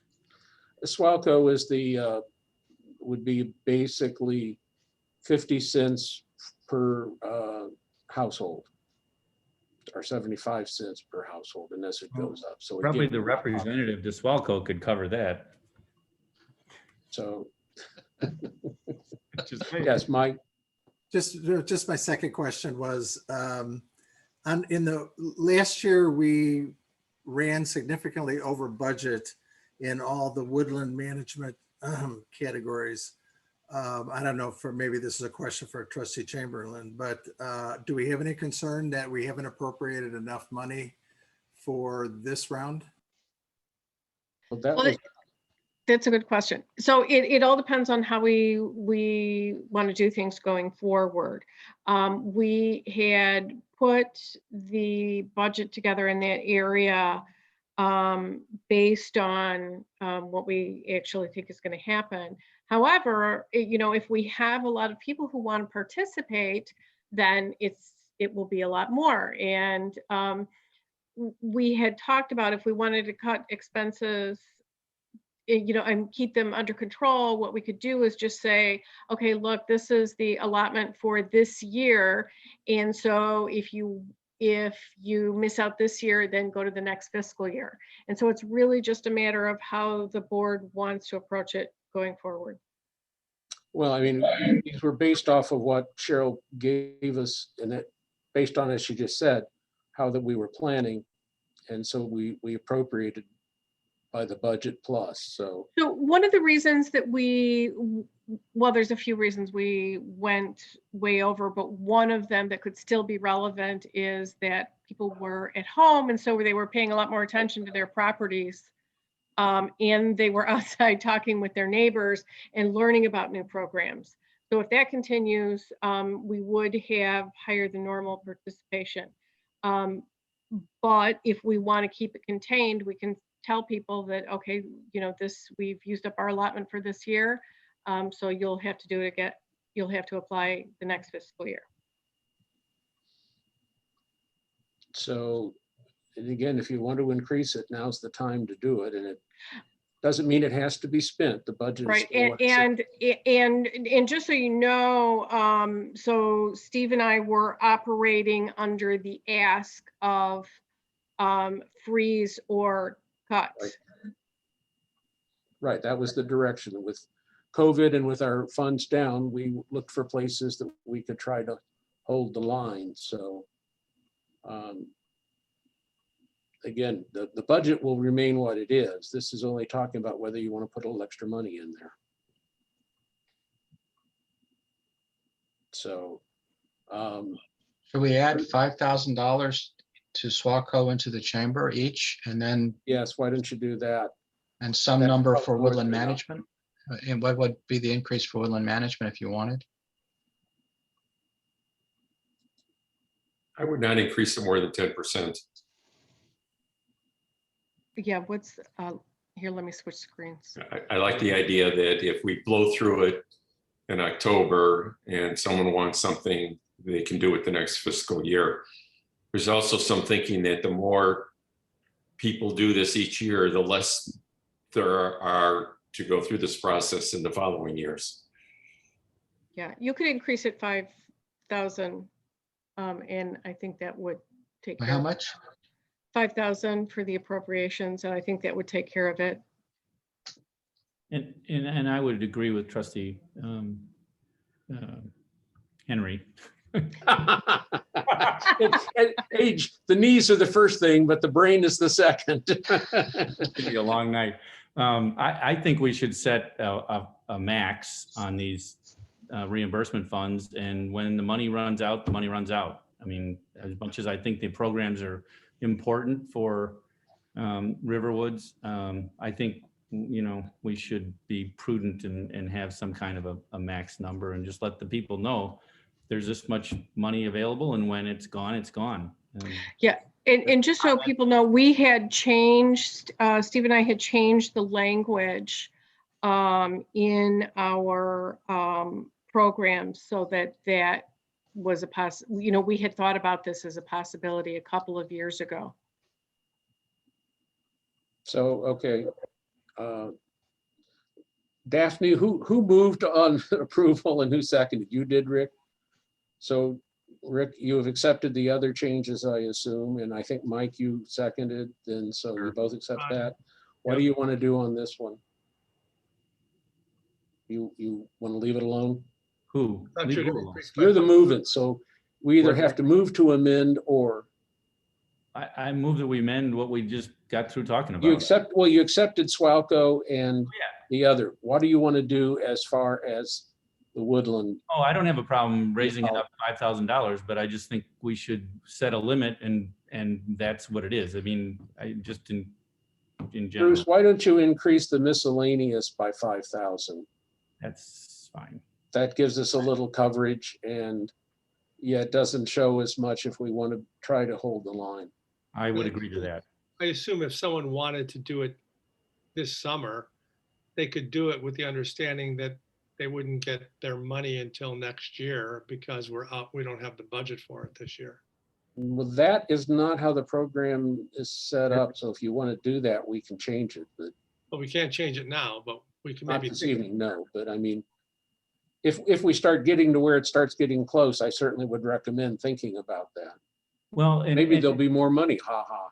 And Cheryl can comment on this, but it seems like a lot of people, and I was one of them, you know, apply for a program, and then it might take a year or two before I get to do it. True. And a prescribed burn's a perfect example. You know, the weather may not be good in the fall, it may not be good in the spring, so it gets pushed back another year. So right. That's correct. So in that case, what happens is, or at least the practice we've been following is if people apply and then they come back and have a good reason for the delay, then that's okay. In any event, I think we've agreed that we'll amend it by adding 5,000 to the miscellaneous. Mr. Haber, you accept that amendment? I do. Thank you. Any other changes that would be made? Hearing none, then I would like a roll call on approving the Village of Riverwoods annual appropriation ordinance for the fiscal year of January 1, 2021 to December 31, 2021, subject to the amendments made this evening. Trustee Chamberlain, Aye. trustee Clayton, Aye. trustee Goldstein, Aye. trustee Haber, Aye. trustee Hollander, Aye. trustee Jamerson. Aye. All right, Ordinance thank you. 210304. All right, thank you. Item C is a request from Anil Abbott to amend the water connection agreement executed February 9th, 2021 with the Village of Riverwoods. I think all of you remember that we had some discussion as to how to calculate the connection fee for water. This is the agreement that we reached and it was signed. Mr. Abbott now is asking that we modify it as was presented in the exhibit to the memorandum. So with that, Mr. Abbott, let me give you the floor and present your case to the board. You can hear me? Yes. Hi, everyone. Good evening. My name is Anil Abbott, and thank you for your all support. We got today, finally, we opened, temporary, like a occupancy for open our business. And I know today is a lot of issue for the water issue. I don't know, it's a good time to talking to you guys. So, but I am requesting if you guys help me out. I'm not asking the more than 1,000 gallon, like 30,000 gallon per month as we request. I know we did sign it, and somehow I did not understand that point, the peak day. So, most of the customer, we notice it for the car wash, they come in the weekend. And I was requesting you guys if you can approve me not peak day, because weekdays we are assuming is slow, because weekdays everybody go to work or staying home and working, and most of the people is coming to for car wash and everything in the weekend. So I was requesting you if you can allow me the same amount of the water, but not for the peak day, for the weekend. So that's why I'm requesting. I really appreciate if you can think about it for our request.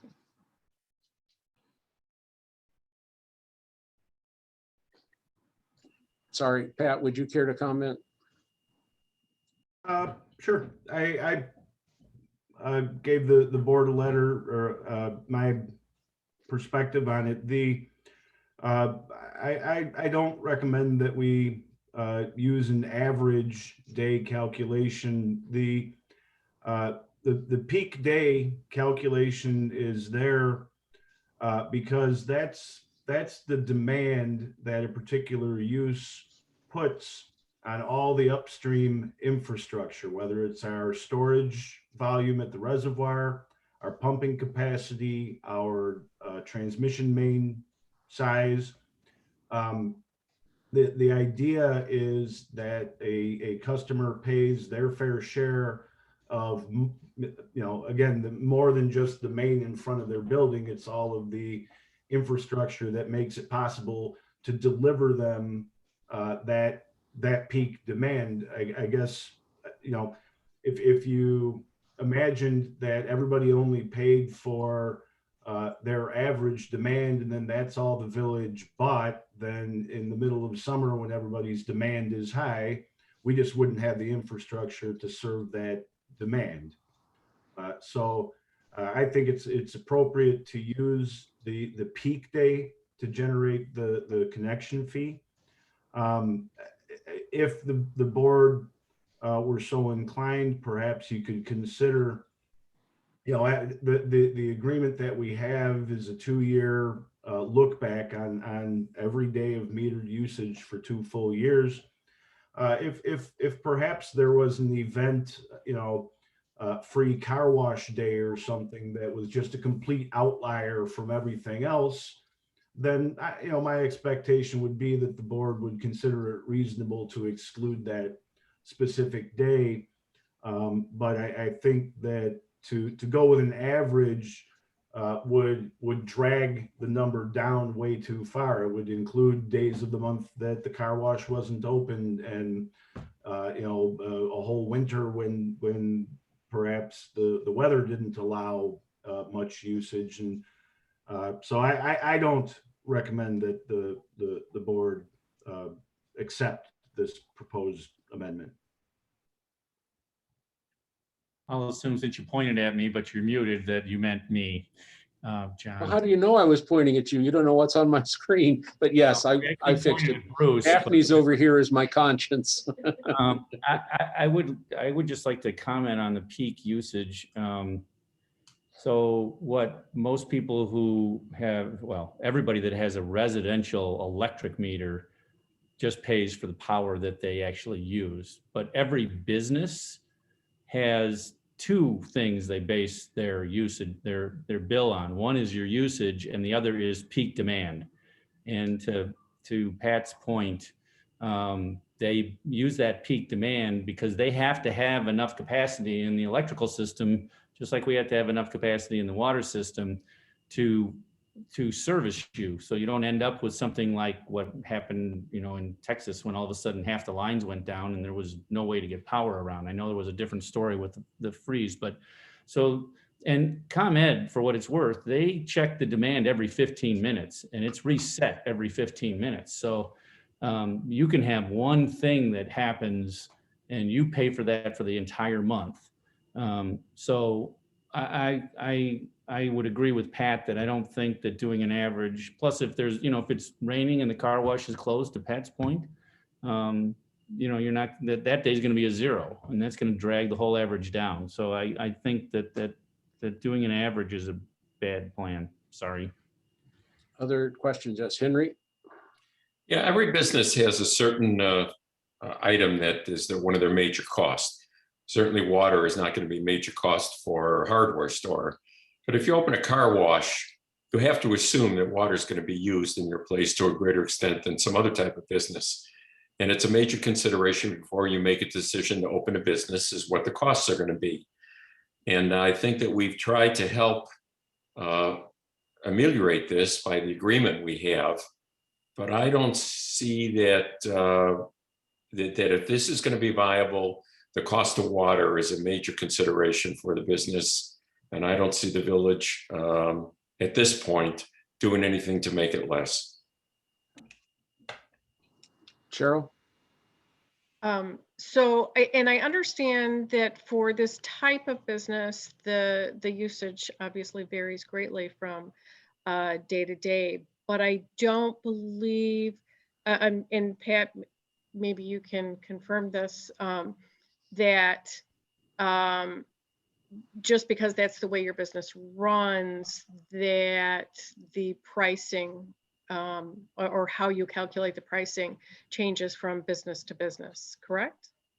That we only have one commercial connection fee regardless of the type of business.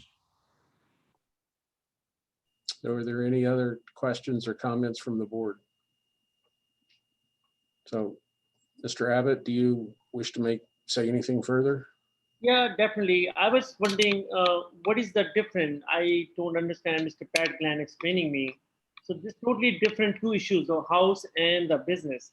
And everybody know that. I'm sure you guys, you know that it's the business for the car wash is on the weekend. You guys agree with that?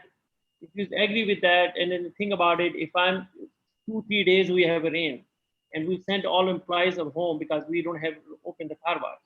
And the same water I'm using, if I weekend, everybody comes because sunny day and everything, and they come to weekend, should I stop them after 1,000 gallon? This is, it's gonna affect to me if I use a 250 gallon extra that day, then I have to pay you one house more, like $7,000 after 2 years, whatever you calculation. But it is not fair, because if I use only the 1,250 gallon for Saturday or 1,250 on Sunday, then I go 2 houses more. So, and then the weekdays, 5 days, I don't have any business. I'm using 500 gallon, 600, I'm 100 car per day, or 50 car per day. So weekend is mostly the car wash business is on the weekend. So you guys, know you guys decision maker, but I can only request you, if you go by the business point, I'm gonna hurt because in the weekend, and then I hate to return to the customer too because I have to be using another. Oh, Mr. Haber. Yeah, it sounds like Mr. Abbott has got a misconception as to what we're doing here. We're only talking about the connection fee. You're still only going to pay for the actual water that you use. whether you use 1,000 gallons on the weekend and no gallons on a rainy day. You're only paying for that water. What we're talking about is how we're calculating the connection fee for the water connection charge. That's I totally understand, because if I use any peak day more than 1,000 gallons, so after 2 years, I'm gonna go to the next step, one more house. No, That's for the Mr. Catlin. I was. no. This is a one-time fee, Anil. It's one-time fee. It's gonna be looked back to figure out what the actual calculation is. Correct me if I'm wrong, Pat, but it's a one-time fee. You're gonna pay the same, Correct. you're gonna pay $8.98 or whatever it is per 1,000 gallons, just like everybody else in the village does. The residences, the businesses, everybody pays the same per 1,000 gallons. This is a one-time fee for the connection that you have from your car wash to the water main. Yeah. No, Right. And it's, and let me just add, so it's an infrastructure fee, not a usage fee. Right. You know, it's how you help calculate it based on usage, but it's the infrastructure that we have to have in order to make sure that we can provide the usage. Sort of like having the size of a road. We have to plan roads for the size that we are going to have traffic on. You can't say, well, most of the time I'm only using one car, but some days there may be 500. I might take into consideration how many it is.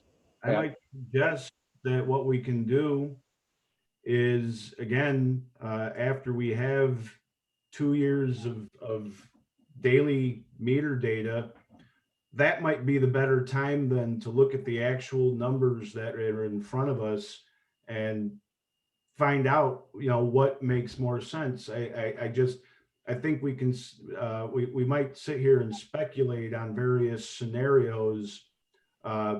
My suggestion would be if we get to the end of 2 years and it is some, there's just 1 or 2 peak days that are wildly out of sync with the average, then I think it'd be reasonable to come back and say, hey, there's these few days that are really throwing this off. But if every weekend the usage is pretty high and pretty consistent, then that to me is a reasonable number to put the connection fee on, because it's a regular demand on the system.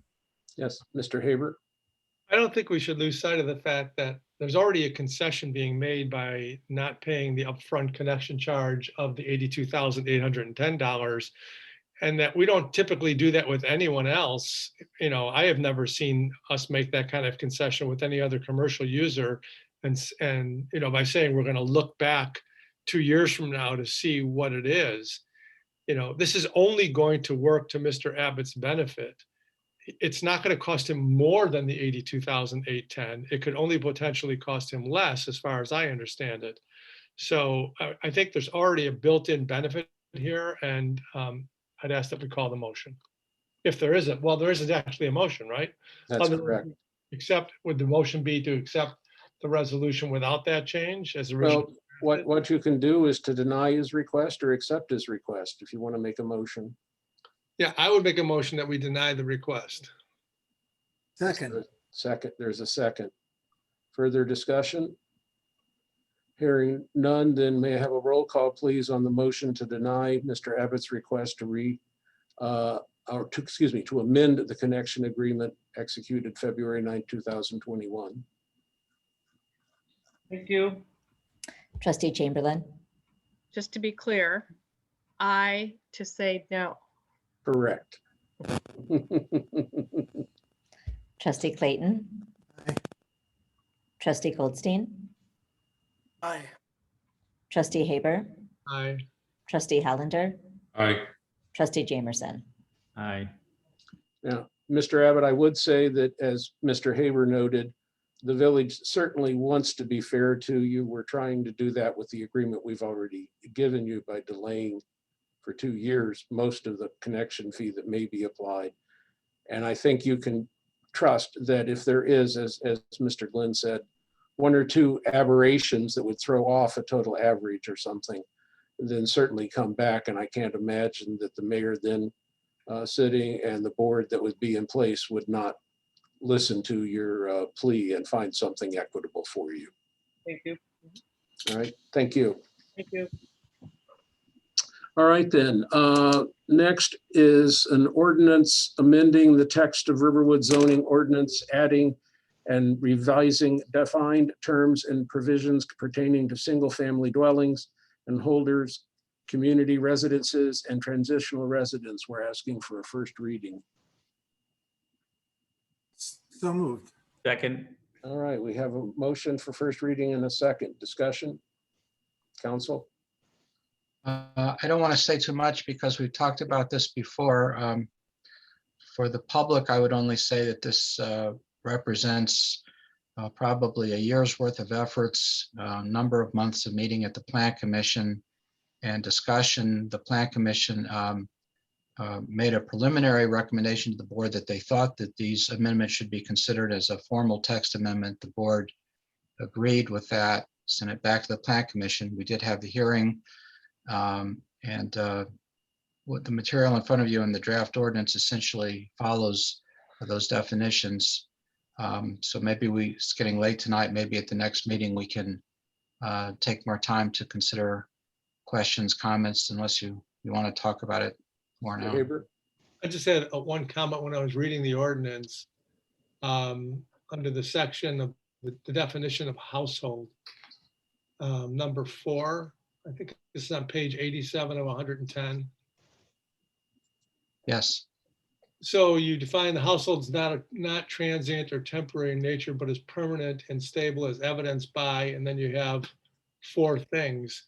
And it sounds to me the way this is written that all 4 things must apply to be a household. And I don't think that's your intention. I think it should be an or after Romanet 3, because otherwise, if you don't have dependent children regularly residing in the household, you cannot be a household. I would agree that that's a nice change. All right. What I pointed out to the Plan Commission when we talked about it before, if you look at the very above 1, 2, 3, 4, the first sentence lead in, 4 or more persons not defined by family relationship but living together as a single housekeeping unit are considered the functional equivalent of a household if the following criteria are present. So what we try to say, and perhaps can spend some more time on this, is that this is a rebuttable presumption. In other words, it's a safe harbor. If the following criteria are present, they can be considered. And so it wasn't the intent to make all of them have to be present, as you were just saying, Mike. I think if it said or there before Romanet 4 would be fine.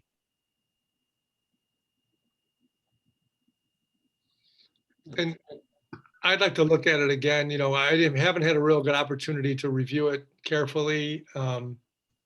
So it's only a first reading, so maybe everyone can look at it more carefully before the next. That's one of the things, Mike, we didn't see any reason to push this through quickly. We wanted everybody to have time to look for items such as that. Bruce, if you can send it to me in a Word, I would just like to maybe look at it. Be happy to. All right, are there any other comments or questions? If not, then a roll call, please, on the first reading of an ordinance amending the text amending the text of the Riverwood zoning ordinance, adding and revising defined terms and provisions pertaining to single-family dwellings, household and community residents, and transitional residences. Trustee Chamberlain. Aye. Trustee Clayton. Aye. Trustee Goldstein. Aye. Trustee Haber. Aye. Trustee Hollander. You're on mute. Aye. Trustee Jamerson. Aye. Thank you. All right, thank you.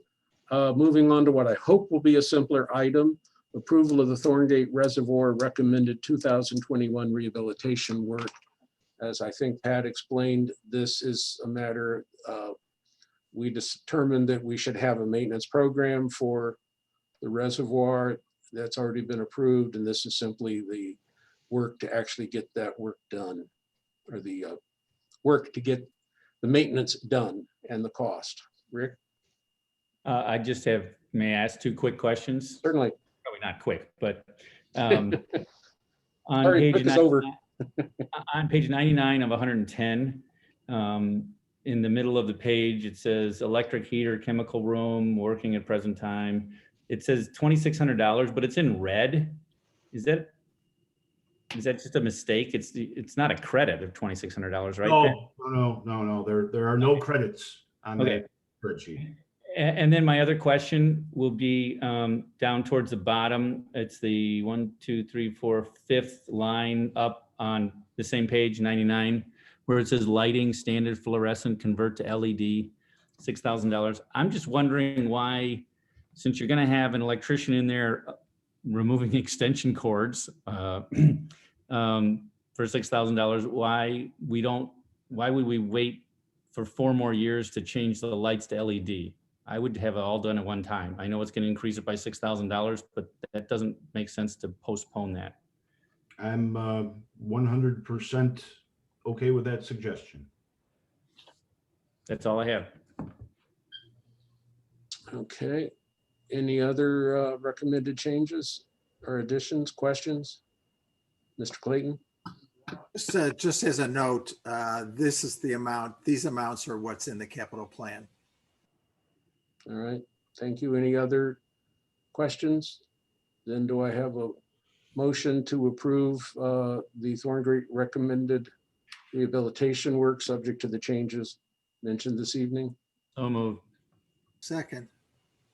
All right, further discussion? Hearing none. Roll call, please, on approval of the Thorngate Reservoir recommended 2021 rehabilitation work as amended. Trustee Chamberlain, Aye. trustee Clayton, Aye. trustee Goldstein, Aye. trustee Haber, Aye. trustee Hollander, Aye. trustee Jamerson. Aye. All right, thank you. I almost hesitate after the earlier discussion to go on to the review of water rates, but maybe that won't be as bad as I think. The request was made before that we review the situation of money that may or may not have been owed by the water fund. As we indicated, you can see that, let me put that up on the screen, it makes it a little easier to talk from. There was a long history of water being, money being shown as due to other funds, namely the general fund from the waterfront from 2000 at least to 2007, with one difference in 2006. It then went in 2008 to where there was no entry shown for that, and the money owed under funds due to from other funds in the general fund dropped significantly. In December 2007, we did recognize in an ordinance that there was in fact $883,042 shown as being owed to the water fund, or excuse me, by the water fund to the general fund. And the resolution forgave $182,000 that year. That is the last ordinance or resolution that we have that specifically addresses it. In April of 2008, we had an ordinance that forgave the $217,000 due to the general fund from the sewer fund. And so that wiped out the money that was owed by the sewer fund. We appropriated $1 million in 2008 for transfers from the water fund to other funds. But we never actually did any transfer, we never show it as being forgiven or paid. The Irwin Lyons of Miller Cooper had told us that we needed to clear off that due to, and so that's why we appropriated the money. So there was some discussion. Now he also noted, I think, well, we say it lower, that if it's a due to, it simply can be paid off as a regular owe. then the 2008 audit does show a transfer of 883,042 from the general fund to the water fund. And a transfer is not a loan. A transfer is actually equivalent, you could say, of a gift. There's no expectation that money would be paid back. That sort of gives you the feeling that maybe it was being forgiven, even though it was never stated. It could have been paid as one of the regular bills as a due to. I don't know that that would be a good thing because we don't have a record of it, but you can see that it was talked to or talked about. You can see Bruce's memorandum, or take that, I strike that. You can see that we talked about it in 2011 and had a memo talking about the history of these being paid off. And so the question is, was it or wasn't it? We have no specific evidence that it was, but certainly there's a lot of circumstantial evidence that, contrary to what I originally thought, that it may have been forgiven or paid back. So I don't know where the board wants to go. Henry? I've always been told, and I thought it was general impression, that the funds were not fungible in the sense that the water monies paid to support water came from the folks using the water and did not come out of the general fund. In fact, that question was asked within the last couple of months. And I thought it was always the intent of the board that that was the case, that the water fund was supposed to be self-supporting and not subsidized by the general fund. So I'd like to have at least an understanding that that philosophy, I understand Trustee Haber's concerned with the user pay issue here, but we've never really resolved that yet to everyone's satisfaction. But as far as it goes, the water fund, I thought that was always a general assumption. Is that correct by other members of other trustees? That impression over the years? Well, you're asking other trustees, so I don't want to jump in. Just the question is a little confusing, I think, as you posted, and I think. Well, the board did want water projects to be self-supporting, but at the time that we were getting these grants, there was also discussion that we were putting money into a system that was part of the backbone of the village, that it had broader benefits than just the properties being served. We used some money from Discover, I think, to put in a main along Port Wine Road. We had money going down Deerfield. So we were, the general fund also had at the time, a very large balance. And so one of the concerns was, we're sitting on 10, 11 million, $12 million. What are we doing with it?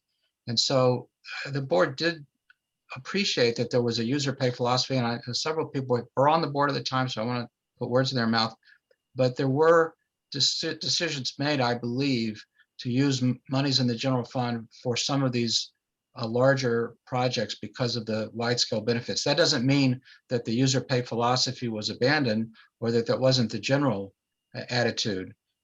Unlike the water fund is not supposed to spend money on the general fund does have the ability to transfer monies into other funds. Nothing prevents the general fund money from being used for those purposes. So when I went back and sort of in this deep dive that John asked me to do and came across some of the memos, my recollection is that we had these due tos, we've been carrying them for years, and the auditors were telling us that it's a mistake to carry them for years. After a while, they have to somehow be characterized as loans. They have to be forgiven. Something has to happen. You can't, it's not a good practice to carry them as due tos for years. And Irwin had suggested that if we had these transfers out, and that's when we first started doing it to a large extent, if we had these transfers out as an appropriation and the transfers were approved in the bills payable, the auditors would be content with that. I think that is what we did. I can't, as John said, I can't find that we actually did it. We don't have the bills payable from 2008 to show that. But I did write to the board in 2011 that we had forgiven it. And I know that part of the concern with how we would track this led to the practice of having these ordinances and resolutions every year, starting, more than 10 years ago at year end, where we would close some funds, make transfers, zero out, usually transfers to the general fund and the police fund to zero out what was then a deficit. We started doing it in a more formalized way. I see that we didn't probably do that with the particular due to between the water fund and the general fund that time. But it was under specific circumstances. There was a lot of discussion about how this backbone was being developed. And I don't think it was in any way intended to shift the policy that generally these funds should be self-sustaining, stand on their own feet, the enterprise funds. I just think it was a kind of a one-off thing that we did. Right. Mr. Haber? I agree with Bruce. I think that really there was two things that were going on at the time, if my recollection serves me correct.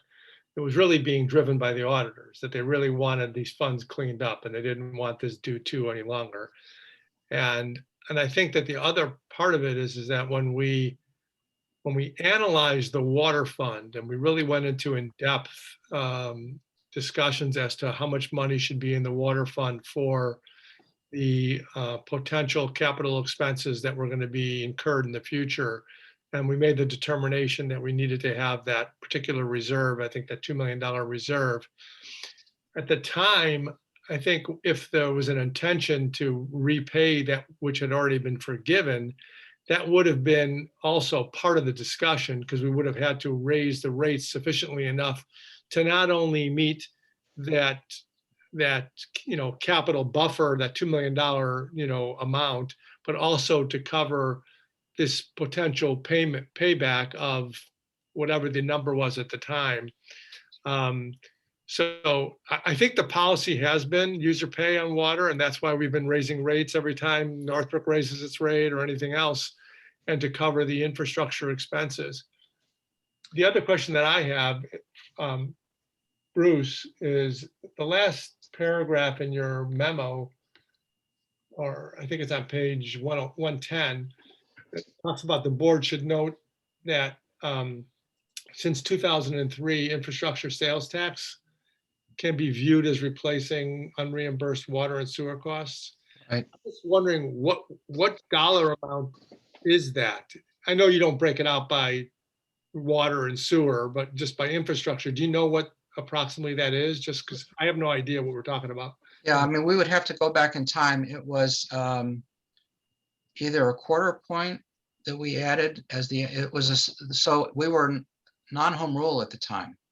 And in order to have the sales tax, we could adopt an infrastructure sales tax, and I think in a quarter point increment. And I can't remember, as I sit here, if it was a quarter point or a half a point, but we adopted an incremental sales tax that was supposed to be used for infrastructure. And so as that money came in, the intent was we would apply it to these infrastructure needs. Then when we became home rule, which was in 2006, the state stopped requiring that we segregate infrastructure sales tax from general sales tax. And I don't know that we do it anymore. Now, when we get a sales tax report, it's just all together. But essentially, that goes into the general fund. Right. Right. Just like the hotel tax, we're no longer required to spend it on hotel and entertainment, et cetera. It's just general revenue. Good to know approximately what that infrastructure sales tax amount has been over those years, so that we can determine, are we really talking about a grave injustice here that should be rectified, or are we talking about something that is not as significant based upon that potential? Yeah, I think it would be easy to do. We would simply look at the sales tax since 2000, whenever we adopted the infrastructure tax, assume that the component of the sales tax that represented has been always whatever it is, if it's 1/4 or 0.5%, and look at what our sales tax receipts have been. We have them in the audit. I mean, they're right there in the audit in the historical tables. So I would say that if it stayed at that rate, it would probably have covered it. If we had 182,000 before. Rick? Oh, I think Clayton was Oh, first. I'm sorry. Well, I mean, this may be overly technical, but it was booked into, I think the loan has already been forgiven. Because in the 2008 audit shows an interfund transfer of 883,000. That is not a loan. That's a transfer from the general fund to the water fund. And the board voted and accepted the audit. So that indicates to me that the loan has been forgiven. So I think there's a specific case here and a general case. The general case of what Henry's asking about is something that I think we should talk about, but in the specifics of the 883,000, I think that's already been forgiven. Well, I also want to make sure, because part of what we said to Henry is just that any money that comes into the water fund through water revenue specific to the water fund has to stay there. It can't be transferred out to other funds. General fund money can always go anywhere to any other fund, police, sewer, water. This was carried as a loan in essence. That's what the due to is showing, that there was an expectation of payback. So nothing really changed other than did we take it off? I guess some of it was forgiven before. I'm sorry. Go ahead, Mike. What I'm saying is though that we did forgive the loan. I agree. I didn't think so at first, but when I see that exact amount being transferred, that would be the only thing that I think that was technically trying to show. Second, show the decrease in due tos in 2008. It's all the way down to 0.2. So we no longer were showing it on the books. And I have to think that the auditors must have seen something, even if we don't have that record. Or otherwise they're going to be saying, where'd the money go? I would think. I mean, I can't trace it, but we asked the auditors, by the way, and they don't have paperwork back that far either. Really? So, Rick, you were going to bring something up? Yeah. I just have a quick question now that you've brought up an infrastructure sales tax. Are we still collecting an infrastructure sales tax? So that's what I'm saying. We had a rate, then we increased the rate when we became home rule. And now when we get the report from the state, it only breaks it down between the state portion of the sales tax and the home rule portion. But the infrastructure sales tax, I think, is now considered part of the home rule sales tax. It So was actually labeled infrastructure until we became home rule. I think it's now just Then it subsumed morphed under. in and we charged a higher rate, period. Okay. So formally, no, it didn't exist after. So after so I guess to Mike Haber's comment, really the tax that was collected that could be, and I agree, the loan's been forgiven, but the infrastructure tax that was collected was only between 2003 and 2006. Because once we Seven or whenever the home rule tax went into effect. So it wasn't like we were collecting it for 18 years. And we were forgiving it. We had forgiven money before 2000, I know. Yeah, that's fine. How much or where. So I don't want to I just wish there was a better record for all of our sakes. It would be a lot easier to have dealt with. But I'm good with the fact that it's been forgiven. I'm good with that. so are there any other questions then on that element? Because then the other thing that we would bring up as part of the other discussion, which I think we've exhausted to some extent, was the connection fee and then the water rate, if we want to leave that alone. I personally think we should probably be increasing that slowly.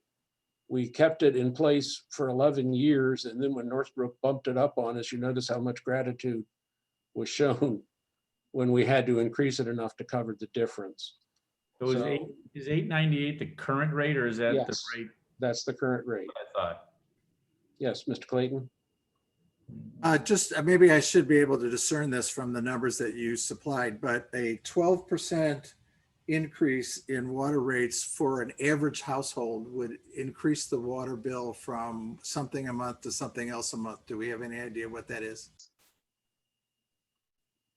Pat, you supplied that. I think it was okay, to be $1.05 more per 1,000 gallons. So the average bill varies depending on where you live and what time of year. My last quarter for the summer was $1,300. So increasing that by 12% would be another $120, $150. For those of you that have more wooded lots and don't irrigate, it's not going to be as big a number. So it's a very hard thing to try and give you. Yeah, for the domestic users, in other words, the people who don't have irrigation systems, it would probably be something on the order of $10 a month, you know, so $30 a bill. And it gets significantly higher than that for people with irrigation systems. Yeah, winter bills are about $300 a quarter, so I think Pat hit it right on the head. That varies widely. But with summer, it just throws it off completely depending on what type of property you have. So this is part of the overall rate fee structure. So since it's been a relatively long night, and I don't know that we have a specific recommendation, I think to continue this to the next meeting as part of the water or the general rate structure would be a very reasonable step to take at this point. Unless somebody really wants to do it tonight. Henry and then Cheryl. At least for the next meeting, can you tell us what the rate should increase in order to make up a deficit over the next 4 years? So whatever it is, maybe an increase of 25% a year to the next 4 years. I know we have deficit of, what is it, 400,000 or something? I don't have it in front of me. 504. But maybe we could determine what the rate increase would be needed each year for 4 years to make that happen. So we don't all of a sudden 4 years from now find out that we have to increase it a lot. I think that's reasonable. We want to show some projections across there. Isn't it in the packet? I think it says it's $1.05 over a 4 year per thousand. That would be 4 years running, you know, in other words, if you raised it $1.05 now and then charge that all 4 years. So Henry, you know, obviously if we're gonna do it incrementally, that means that year one would be less and year 4 would be more. Is that what you're driving at? I think that's what Henry was asking. Yeah, that's what I would, since we're looking at a 4 year span of time and we have a known number, I think it's easier to go ahead and do it over a period of 4 years. Yeah, as long as you're doing that, do a couple of those at different rates so people can see and try to judge what dollar figure they may want to try to get to. Okay, and then maybe I'll flesh it out a little bit with kind of an average domestic, the impact on an average domestic only bill versus the impact on a domestic and irrigation bill. Yeah, we can get from the water department what some of them are, et cetera. So those of us that lived in Thorngate and had giant bills, I'm against any water increase. I better say that or they may burn my house down. Yes, Rick. Well, the only thing you got to keep in mind is that I wouldn't count on Northbrook not raising the rate. That's part of what I'm saying too. And so, you know, if we, yeah.